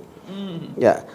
సో ఇది అసలు వాళ్ళ దగ్గరికి అంత వెళ్ళలేదు, అసలు ఏం చేస్తున్నాను ఏంటి అనేది అంత రిజిస్టర్ అవ్వలేదు ఎవరికి బేసిక్గా. సో నాకు గుర్తు, నాకు first time Shiva direction chance Annapurna studios ఇస్తున్నారు అన్నప్పుడు కూడా ఎవరు రియాక్ట్ అవ్వలేదు దానికి అసలు. ఎందుకంటే ఆ టైంలో అంత తెలిసేది కూడా కాదు ఏంటి డైరెక్షన్ అంటే ఏంటి, అది పెద్ద విషయం అనేది రిజిస్టర్ అవ్వాలా అనుకున్నారు అందరూ. యూనో అది దానికి మెయిన్ కారణం నాకు రత్నకి ఉన్న దాంట్లో ఆల్రెడీ అయిపోయాడు, ఈడేదో పిచ్చిగా చేస్తున్నాడు, వీడియో లైబ్రరీ అంటాడు కాసేపు, లేకపోతే ఇది అంటాడు అని ఒక ఇన్సెక్యూర్ అట్మాస్ఫియర్ వచ్చింది. కాబట్టి నా సినిమాలో నేను చేయటం అనేది రిజిస్టర్ అవ్వలేదు ఎవరికి అసలు. నాన్నగారు కూడా maybe didn't take it seriously, నిజంగా అవుతుంది వాళ్ళు ఏదో మాట్లాడుతున్నాడు వెనకాల తిరుగుతున్నాడు, కానీ వాళ్ళు నిజంగా ఇస్తారా అనేది కూడా నాన్నగారికి డౌట్స్ ఉంటే అది కూడా ఎక్స్ప్రెస్ చేసి ఉంటారు ఎక్కడో వచ్చాడు ఇంట్లో. యూనో ఫైనల్గా ఆల్మోస్ట్ ఫిలిం చూసేవరకు ఎవరికి అసలు they didn't feel the effect. Cinema release అయ్యే వరకు చూసి అఫ్ కోర్స్ నాకు అసలు ఎప్పుడే అక్కడ నాకు గుర్తుంది, రత్న ఏమో ఈ భాస్కర్ ప్యాలెస్ అని ఒక హోటల్ ఉండేది, దాంట్లో ప్రివ్యూ థియేటర్ ఉండేది, అక్కడ చూసి షాక్ అయిపోయింది అసలు. అంటే ఫస్ట్ టైం తనకి రిజిస్టర్ అయింది ఇదేదో జరిగిపోయింది అనేది అక్కడ. నాకు ఇప్పుడు అమ్మ విజయ్ ఎప్పుడు చూసారో నాకు గుర్తులేదు. నాన్నగారు చూశారు స్టూడియోలో, చూసి అది ఆడదని చెప్పారు నాకు. It is too intelligent, it is too intelligent for the audience అని చెప్పారు. అమ్మ మీరు ఎప్పుడు చూసారు ఫస్ట్ శివ? నేను స్టూడియో అన్నపూర్ణ స్టూడియోలో చూసేమనుకున్నారు, నా కొడుకు చాలా గ్రేట్ అనుకున్నారా? అందరూ ఎంత రామలింగరాజు గారు. కానీ నాకు అమ్మ నన్ను చూసి నన్ను ఎంత వాడబోయావురా అని చెప్పినట్టు గుర్తులేదు. అదే మరి చెప్పలేదు అది చెప్పలేదు. అసలు ఒక్కొక్క విషయం వింటూ ఉంటే నాకు పేజీలు తిరగేసి ఆ ఫేజ్లోకి వెళ్ళిపోయినట్టు అనిపిస్తుంది. సో ఓవరాల్గా మీరు అంటే మీ జర్నీలో సూర్యవతి గారు, రామ్ గోపాల్ వర్మ గారి మైల్ స్టోన్స్ అన్నీ ఒకవైపు, కానీ ఆయన భావజాలం, ఐన్ ర్యాండ్ ఫిలాసఫీలు, నీషేలు ఇవన్నీ ఇంట్రడ్యూస్ అయినప్పుడు ఏమనుకునేవారు మీరు? ఏమనుకునేవారు కదా? అవన్నీ నాకు తర్వాతే తెలిసింది. అసలు రాము చిన్న స్టూడెంట్గా ఉన్నప్పుడు నాకు తెలియదు. కాకపోతే ఒకటి చెప్పిన ఒక జోక్, నేను ఎద్దనపూడి సులోచనారాణి మీకు ఐడియా ఉందా? అయ్యో, ఆవిడ నవల్స్ చదివి తెలిపోతూ ఉండేదాన్ని 30 ఏళ్ళ వయసులో. 10 ఏళ్ళ పిల్లడేమో ముప్పాళ్ళ రంగనాయకమ్మ గారి నవల్స్ చదివి తను జీర్ణించుకునేవాడు ఆవిడ.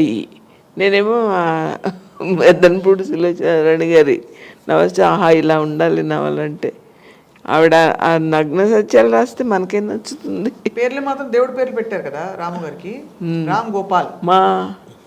ఫస్ట్ మా అత్తగారు పెట్టుకున్నారు, రామ్కోటి రాశారు కదా, తన పేరు రాము, మా చిన్న కొడుకు పేరు కోటి, విజయలక్ష్మి కూడా ఆవిడే పెట్టుకున్నారు. నా పేరు రామ్ పండు అని పెట్టారు. రామ్ పండు అని పెడితే నాన్నగారు చాలా ఫీల్ అయిపోయి ఒక స్కూల్లో అందరూ తిడతారు, స్కూల్లో అందరూ గెయిల్ చేస్తారు అని రామ్ గోపాల్ వర్మ అని పెట్టారు అక్కడ. ఇక్కడ పాయింట్ ఏంటంటే ఇప్పుడు దీని పుణ్యం అని రేపటి నుంచి టూరర్స్ అందరూ రామ్ పండు అంటారు నన్ను. కానీ ఇంకా అసలు ఇంకొక కథ ఉంది. తను పుట్టినప్పుడు మా పెద్దమ్మమ్మ గారు ఉన్నారు ఇక్కడ హైదరాబాద్లో. మా అమ్మ ఆవిడ్ని తోడు తెచ్చుకున్నారు. రాము నిలోఫర్లో పుట్టాడు. ఇప్పుడు మా పెద్దమ్మమ్మ గారు ఏం చేశారంటే ఇలా ఎత్తుకుని అమ్మ అశోక్ చక్రవర్తి అని పేరు పెట్టవే అన్నారు. అంతటి వాడు అవ్వాలి, అవుతాడు అంటే. తర్వాత నెక్స్ట్ 5 months 6 months అయ్యాక మా అమ్మకి నాకు కూడా తన పేరు మా అత్తగారిని పర్మిషన్ అడగాలని తెలియలేదు. నేను వెళ్ళాను నరసాపురం, ఏం పేరు పెట్టారు అన్నారు మా అత్తగారు. నాకు అసలు ఆవిడంటే చాలా భయం. అంటే ఇలా అశోక్ వాడేవాడు, వాడు మన కులమా, అశోక్ మన కులమా, వాడి పేరు పెడతారా, రామ్ పండు అని పిలవండి అని చెప్పేసారు అంటారు. So Ashok Chakravarthy to Ram Pandu to Ram Gopal Varma, good travel. కానీ మరి మా పెద్దమ్మమ్మ నిన్ను దీవించినట్టే అయ్యావు మరి చూడు, ఆవిడ నోరు ఎంత మంచిది. సో ఓవరాల్గా Ram Pandu garu, thank you. Yes, I have no problem. ఇప్పుడు నన్ను ఇవాళ సోషల్ మీడియాలో పిలిచే పేర్లకి ఇదో పేరు అంతే, ఇంకొకటి యాడ్. No problem. అంటే ఇప్పుడు ఏంటి, రాంపండు పిచ్చనా కొడగా కానీ బెటరే కదా. Okay, no problem. Yeah. Rampand garu, ఎప్పుడైనా అమ్మ మీకు అంటే కలిపి పెట్టడాలు ఇలాంటి కామన్ అంటే I'm sure it must have happened in very small. కాదు, ఇవి నన్ను తినేవాడు కాదు, చిన్నప్పుడు పాలు కూడా సరిగ్గా తాగేవాడు కాదు. ఆ తాగని పిల్లలు ఇంకా ఉసూరమంటూ ఉంటారు కదా. 3 సంవత్సరాలు 4 సంవత్సరాలు ఇలా ఎత్తుకునే వంట చేసేదాన్ని. మా ఇంటికి వేణక్క, అక్క నీకు పద్మశ్రీ బిరుది ఇవ్వాలకు, నువ్వు ఎత్తుకుని వంట చేస్తున్నావు, ఎలా చేస్తున్నావే. మరి తినని పిల్లలు కాదు, ఎత్తుకుని నేను పిచ్చి పిచ్చి క్వశ్చన్లు అడిగి ఏడిపోతే ఒక చిరాకు వచ్చి నూనెలో వేసేలాగా. నూనెలో వేసా, అదొక అడ్వాంటేజ్. అంటే పిల్లలు చిరాకు పెడతారు కదా. నాకు మా పిన్ని భవాని అని నా మదర్ సిస్టర్, నేను ఒకరోజు ఆయన ఒళ్ళో పెట్టుకుని ఇలా ఇలా ఇప్పుడు ఇలా పెట్టుకుని ఇలా ఇలా అనే ఓ ఏడుస్తున్నాడు. ఒక్కసారి టక్కని కొట్టింది. అంటే ఒక లిమిట్ దాటినప్పుడు వస్తుంది చిరాకు. అది anyway, just of the topic. వాళ్ళు నీరసంగా ఉంటారు పాపం. చిన్నప్పుడు పెళ్ళిళ్ళు. But what is actually evident, ఇప్పుడు ఇన్ని ప్రశ్నలకి దాని కామన్ పాయింట్ ఏంటంటే దట్ సమ్వేర్ మిమ్మల్ని అఫ్కోర్స్ అమ్మ అర్థం చేసుకున్నట్టు అని అంటాం, చాలా డీప్గా అర్థం చేసుకున్నారు ఒకవైపు, ఇంకోవైపు ఆవిడ చూడాలనుకుంటుందే మీలో చూస్తున్నారని కూడా అనిపిస్తుంది. రైట్? సి నాకు ఇప్పుడు నా ఫిలాసఫీగా నేను మాట్లాడేది కానీ లేకపోతే నేను జీవించే విధానం కానీ ఆ అన్నిటి దాంట్లోంచి అమ్మకి ఎంతో కొంత కరేజు, ఎంతో కొంత అండర్స్టాండింగు, ఒక హ్యాపీగా ఉండాలి బతికినంత కాలం అనే ఒక స్ట్రెంగ్త్ నా నుంచి కొంచెం వచ్చి ఉంటుందని నా ఆశ. అదొక్కటి నేను చెప్పిన, నా నుంచి తనకు వచ్చి మళ్ళీ తన నుంచి నేను నేర్చుకున్నాను. పాయింట్ అది. కానీ మీ నుంచి మొత్తం ఈ ఫిలాసఫీ అంతా మీ నుంచి వచ్చింది, ఇంకెక్కడి నుంచి వస్తుంది? నా నుంచి వచ్చాక మళ్ళీ ఏమీ తెలియనట్టు నేర్చుకున్నా తన దగ్గర. నువ్వే నేర్పించావు మనకు. ఎప్పుడైనా అంటే నిజంగా చెప్పాలి, ఇది ఫిలాసఫీ కాదు, ఇజంలు వద్దు, థియరీలు వద్దు. అమ్మ చెప్పండి, రాము గారు ఒంటరిగా ఉంటారు, ఏం తింటున్నాడు టైంకి, లేకపోతే సరే మీరు ఎంత భోజనం పంపించినా కూడా ఏమైపోతున్నాడు, ఏం చేస్తున్నాడు అనే ఆందోళన కలిగి ఉంటుంది కదా కొన్ని సందర్భాలు. అంటే తనను బట్టి నాకు కలగదు. అంటే చెప్పాను కదా మీ దగ్గర, బేల కాదు ఈ పిల్లడు అని, ఇష్టంతో ఉంటున్నాడు కదా. సో అప్పుడు అలా ఆందోళన కలగలేదు. నేను ఒంటరి అయిపోయాను, ఇప్పుడు నా కొడుకు దగ్గర నాకు అని బాగా మిస్ అయిపోయిన సందర్భాలు ఉంటాయి? అస్సలు ఉండదు నాకు. అంటే మరి దగ్గరే పక్కనే ఉన్న మూలన్నీ అంటే ఒక్కదానే ఉన్నానని అస్సలు అనిపించదు. So sometimes it feels sir that మీరు do you ever worry and wonder, మీరు ఇందాక చాలా క్యాజువల్గా చెప్పేశారు ఎవరు ముందు వెళ్ళిపోయినా కూడా రెండో వాళ్ళు చూడకూడదని. But do you ever worry and wonder అమ్మ ఆరోగ్యం గురించి? బికాజ్ నేను విన్నది అమ్మకి ఆరోగ్యం కొంచెం అటు ఇటు అయ్యి ఎక్కడైనా కాళ్ళలో నొప్పి వచ్చింది, ఇంకేదో వచ్చింది అని చెప్తే మీరు తట్టుకోలేరు, ప్రతి అరగంటకి రెస్ట్లెస్గా అడుగుతుంటారని. అది ఇప్పుడు ఇవన్నీ తీసేది ఓవర్ థింగ్ అంటే ఇది. So I will just do my best what I can to get the best possible treatment are expert. ఇలాంటి దాంట్లో నేను చేస్తాను. కానీ నేను అంటే నేను వచ్చేసి కూర్చుని అలా ఎప్పుడు చేయలేదు. ఇప్పుడు నాకు బాగుండకపోతే ఎవరు రాని దగ్గర, నేను నాకు ఎప్పుడు ఒంట్లో బాగోకపోతే నాకు వచ్చి యా అంటే అది ఏమి రూలు గీలు కాదా, జస్ట్ హేట్ ఇట్ అంతే. స్వప్న చెప్పనా నీ దానికి ఆన్సర్. ఇప్పుడు ఫ్యామిలీ, అమ్మ, తమ్ముడు, చెల్లెలు, కూతురు, భార్య ఎవరైనా, వాళ్ళకి ఒక 15 రక్షణ చక్రాలు వేసేసాడు. ఇంకా వచ్చి చూడడం ఎందుకు, ప్రత్యేకంగా అవే రక్షణ చేస్తాయి. తనకి ఇష్టం ఉండదని మేము వెళ్ళాం. తను పలకరిస్తే కూడా బాగోలేదా అంటే కూడా ఇష్టం ఉండదు. తనకి ఇష్టం లేని పనులు చేయకూడదు అనుకుంటాం అందరు. మనసులో ఏమో వాడు ఓర్పే వాడిని కాపాడు, తన ధర్మమే తను కాపాడుతుంది అలా అనుకుంటాను. రామరాజ్యం, రామరాజ్యం అని పేరు పెట్టా. చూసారా సార్? రామరాజ్యంలో స్వజనులు బాగుంటారు. విన్నప్పుడు ఏదో రకరకాల రాజ్యంలో సౌండ్స్ మైండ్ మీద లడ్డు పూటరే కదా, ఖుషి అయిపోతున్నారు. రామరాజ్యంలో స్వజనులు బాగుంటారు, ప్రజలు బాగుంటారు, తన పరివారం బాగుంటారు. దాంట్లో ఏమీ సందేహం లేదు. సో రామోయిజం గురించి మీ అభిప్రాయం చెప్పండి.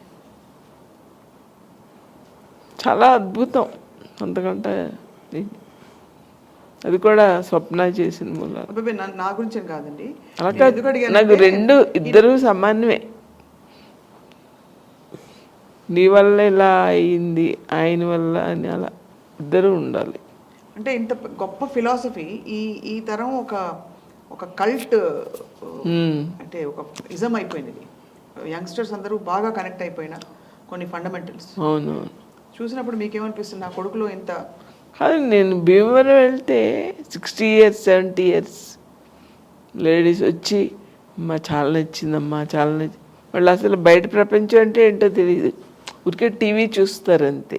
వాళ్ళు వచ్చి చెప్తారు ఎంత బాగుందనమ్మా ఎంత బాగుందనమ్మా అనేసి వచ్చేస్తుంటారు ముందుకి.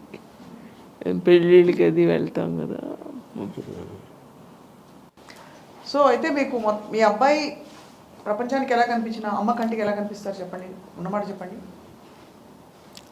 అమ్మ కంటికి మామూలు తల్లిగా చెప్పడం లేదు, మామూలు కొడుకని కాదు. రాము నుంచి నేను నేర్చుకున్నాను, ధైర్యం నేర్చుకున్నాను. ఏదైనా పని అవ్వకపోతే తను అసలు ఎంత కూల్గా ఉంటాడు, అది మనకి తెలుస్తుంది కదా పని ఏంటో. ఎంత కూల్గా ఇంకా ప్రశాంతంగా అయిపోతాడు. అవును, నేనేంటి ఇంత చిన్న పనికి ఇలా అయిపోతానని తన నుంచి నేర్చుకున్నా. ఇలా కాకపోతే అలా చేయాలి అని ముందు మనం ఆలోచించి పెట్టుకున్నాం అనుకోమ్మా, అప్పుడు మనకంత ఫెయిల్ అయినా ఏమి అనిపించదు కదా ఒక పని. అవ్వకపోతే అని సడన్గా బాధపడడం అని ధైర్యం రాము నుంచి నేర్చుకున్నాను. పని కూడా ఇలా కాకపోతే అలా చేద్దాం, అవ్వకపోతే అంతే అవ్వలేదు. Just 2 points. Live your best and accept the worst. ఈ 2 లైన్స్లో ఉండాలి. మీరు ఉన్నంత వరకు సూపర్గా ఉన్నారు, అవ్వలేదు ఓకే నో ప్రాబ్లం, తర్వాత చూసుకోండి. ఇప్పుడు నేను కాంటెస్ట్ చెప్తాను. ఇప్పుడు సపోజ్ నేను పోయాను అనుకోండి, మా ఫ్యామిలీ ఏడుస్తారు అనుకోండి. కానీ నేను పోయినప్పుడు ఏదో పొరపాటున నేను ఏదో చేశాను. అప్పుడు నాకు స్వర్గం రంభ ఉర్వశి మేనక దొరికిపోయారు. నాకు రంభ ఉర్వశి మేనక దొరికిపోయారు కాబట్టి వీళ్ళు ఏడుస్తున్నారంటే అది చాలా తప్పు కదా. అప్పుడు ఏంటి, నా సుఖం చూసి వాళ్ళు కుళ్ళుకుంటున్నారా ఏంటి? సో నేను అలా చూస్తా. ఓకే లేదు, కానీ తెలియదు కదా, నేను నరకానికి వెళ్ళినా స్వర్గానికి తెలియదు. ఇప్పుడు ఇలా చేసాడు కానీ కొంతమంది బాగా మంచోడు అంటున్నారు కదా, వీళ్ళు ఎలాగో నమ్ముతున్నారు.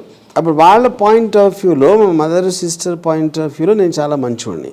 అప్పుడు నేను డెఫినెట్గా స్వర్గానికి వెళ్తాను. స్వర్గం అంటే మంచి వాడక, అమృతం వాడక ఉంటుంది, మంచి మంచి అమ్మాయిలు ఉంటారు. ఇంకప్పుడు ఇంక ఏడవడం ఎందుకు?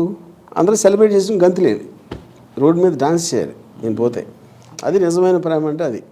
నేను చెప్పినా తెలివైన వాళ్ళ దగ్గర పని చేస్తే స్వప్న, తెలివైన వాళ్ళు దీనికి చెప్పే ఆన్సర్ అదే చెప్తున్నాను.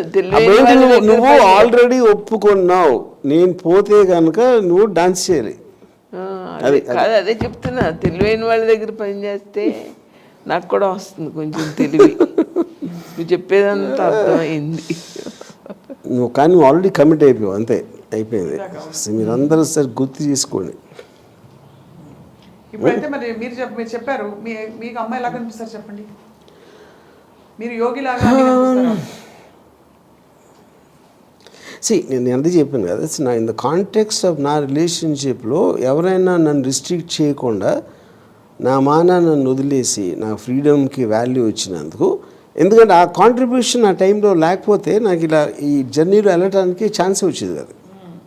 ఆ ఫ్రీడమ్ అనేది that is the it is not just a question of నాకు జన్మనిచ్చారా పాయింట్ కాదు. పెరిగే టైంలో నేను వెళ్తున్న డైరెక్షన్లో ఫ్రీడమ్ ఇవ్వటానికి ఈజ్ ద పాయింట్.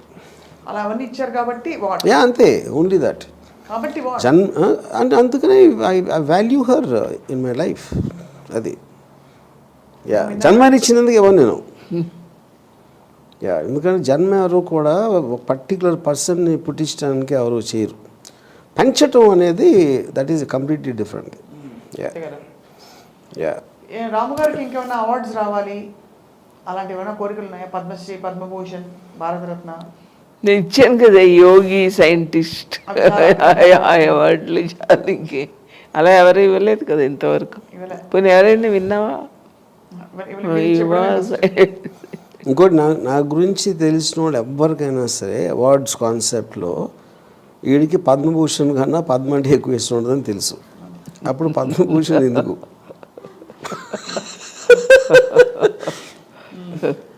పద్మని అయితే మా అమ్మ ఇవ్వలేదు, అందుకని నన్నే ఎత్తుకుంటాను వదిలేస్తున్నాను. నన్ను గొలుసు ఇప్పేసినాడు, నేను ఒక పిచ్చుకోక అని వెళ్తా రోడ్డు మీదకి. పిచ్చికొక్కని వదిలేయాలనే సత్యం మా అమ్మకి తెలుసు. వర్మ గారు వారసులు ఎవరు?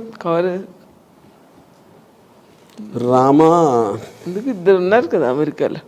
పిల్లలు వేరు, అలాంటి పేరు వారసులు, భావ వారసులు, దర్శక వారసులు, అది కూడా వాళ్ళే. అంతేనా? నిరంతర ఆద్యంత వీళ్ళిద్దరేనా? వాళ్ళిద్దరే. నాకు చాలా హ్యాపీగా ఉంది. అంటే తనకేం తెలుస్తుంది నా హ్యాపీ? తనకి ముందు మనవరాలు పుట్టినప్పుడు తెలుస్తుంది.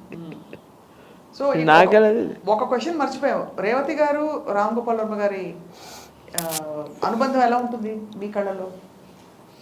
చాలా అద్భుతంగా ఉంటుంది. అది చాలా తెలియని పిల్ల, మంచి పిల్ల. ఇద్దరు ఒకళ్ళనొకళ్ళు బాగా అర్థం చేసుకుని చాలా ముచ్చటేస్తుంది. అయితే ఏవేవైతే మీరు సమాజానికి చేయొద్దని చెప్తారో ఆ తప్పులు మీరు ఆల్రెడీ చేశాను కాబట్టి తెలిసింది. మళ్ళీ అంటూ జన్మ ఉంటే మీరు ఎలా పుడతారు? నిజం చెప్పండి. మళ్ళీ అంటూ జన్మ అంటే వైరస్గా పుట్టాలని నా కోరిక. వైరస్ వైరస్ హ్యాపీ అలా ఉంటుంది. అది వ్యాక్సిన్ వచ్చినప్పుడు కూడా తెలియదు దానికి. అంతే.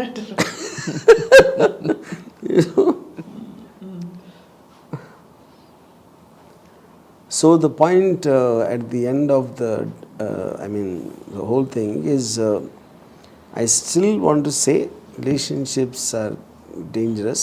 దానికి ఇచ్చిన దీనికన్నా వేరేది ఎక్కువ డ్యామేజ్ రావడానికి ఛాన్స్ ఉంటుంది.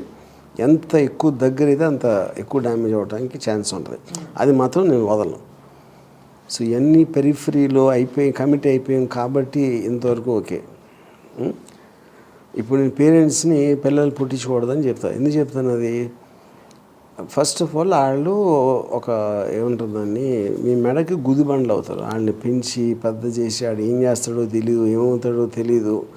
మళ్ళీ మిగతా లైఫ్ అంతా దాన్ని రిగ్రెట్ చేస్తూ ఉండాలి. ఆ ఛాన్స్ తీసుకోవటం అనేది మీనింగ్ లేదు. అందుకని ఇప్పుడు నాకు అంటే అప్పుడు మీ అమ్మ నాన్న అలా అనుకుంటే, మీ అమ్మ అలా అనుకుంటే నువ్వు పుట్టివాడువా అంటే, ఇప్పుడు మా అమ్మకి చేసిన తప్పు నేను చేయడం లేదు కదా, కానీ నేను చేసా ఆల్రెడీ. కానీ అట్లీస్ట్ భావితరాలు చేయకూడదని నా చిన్న ఉచిత సలహా.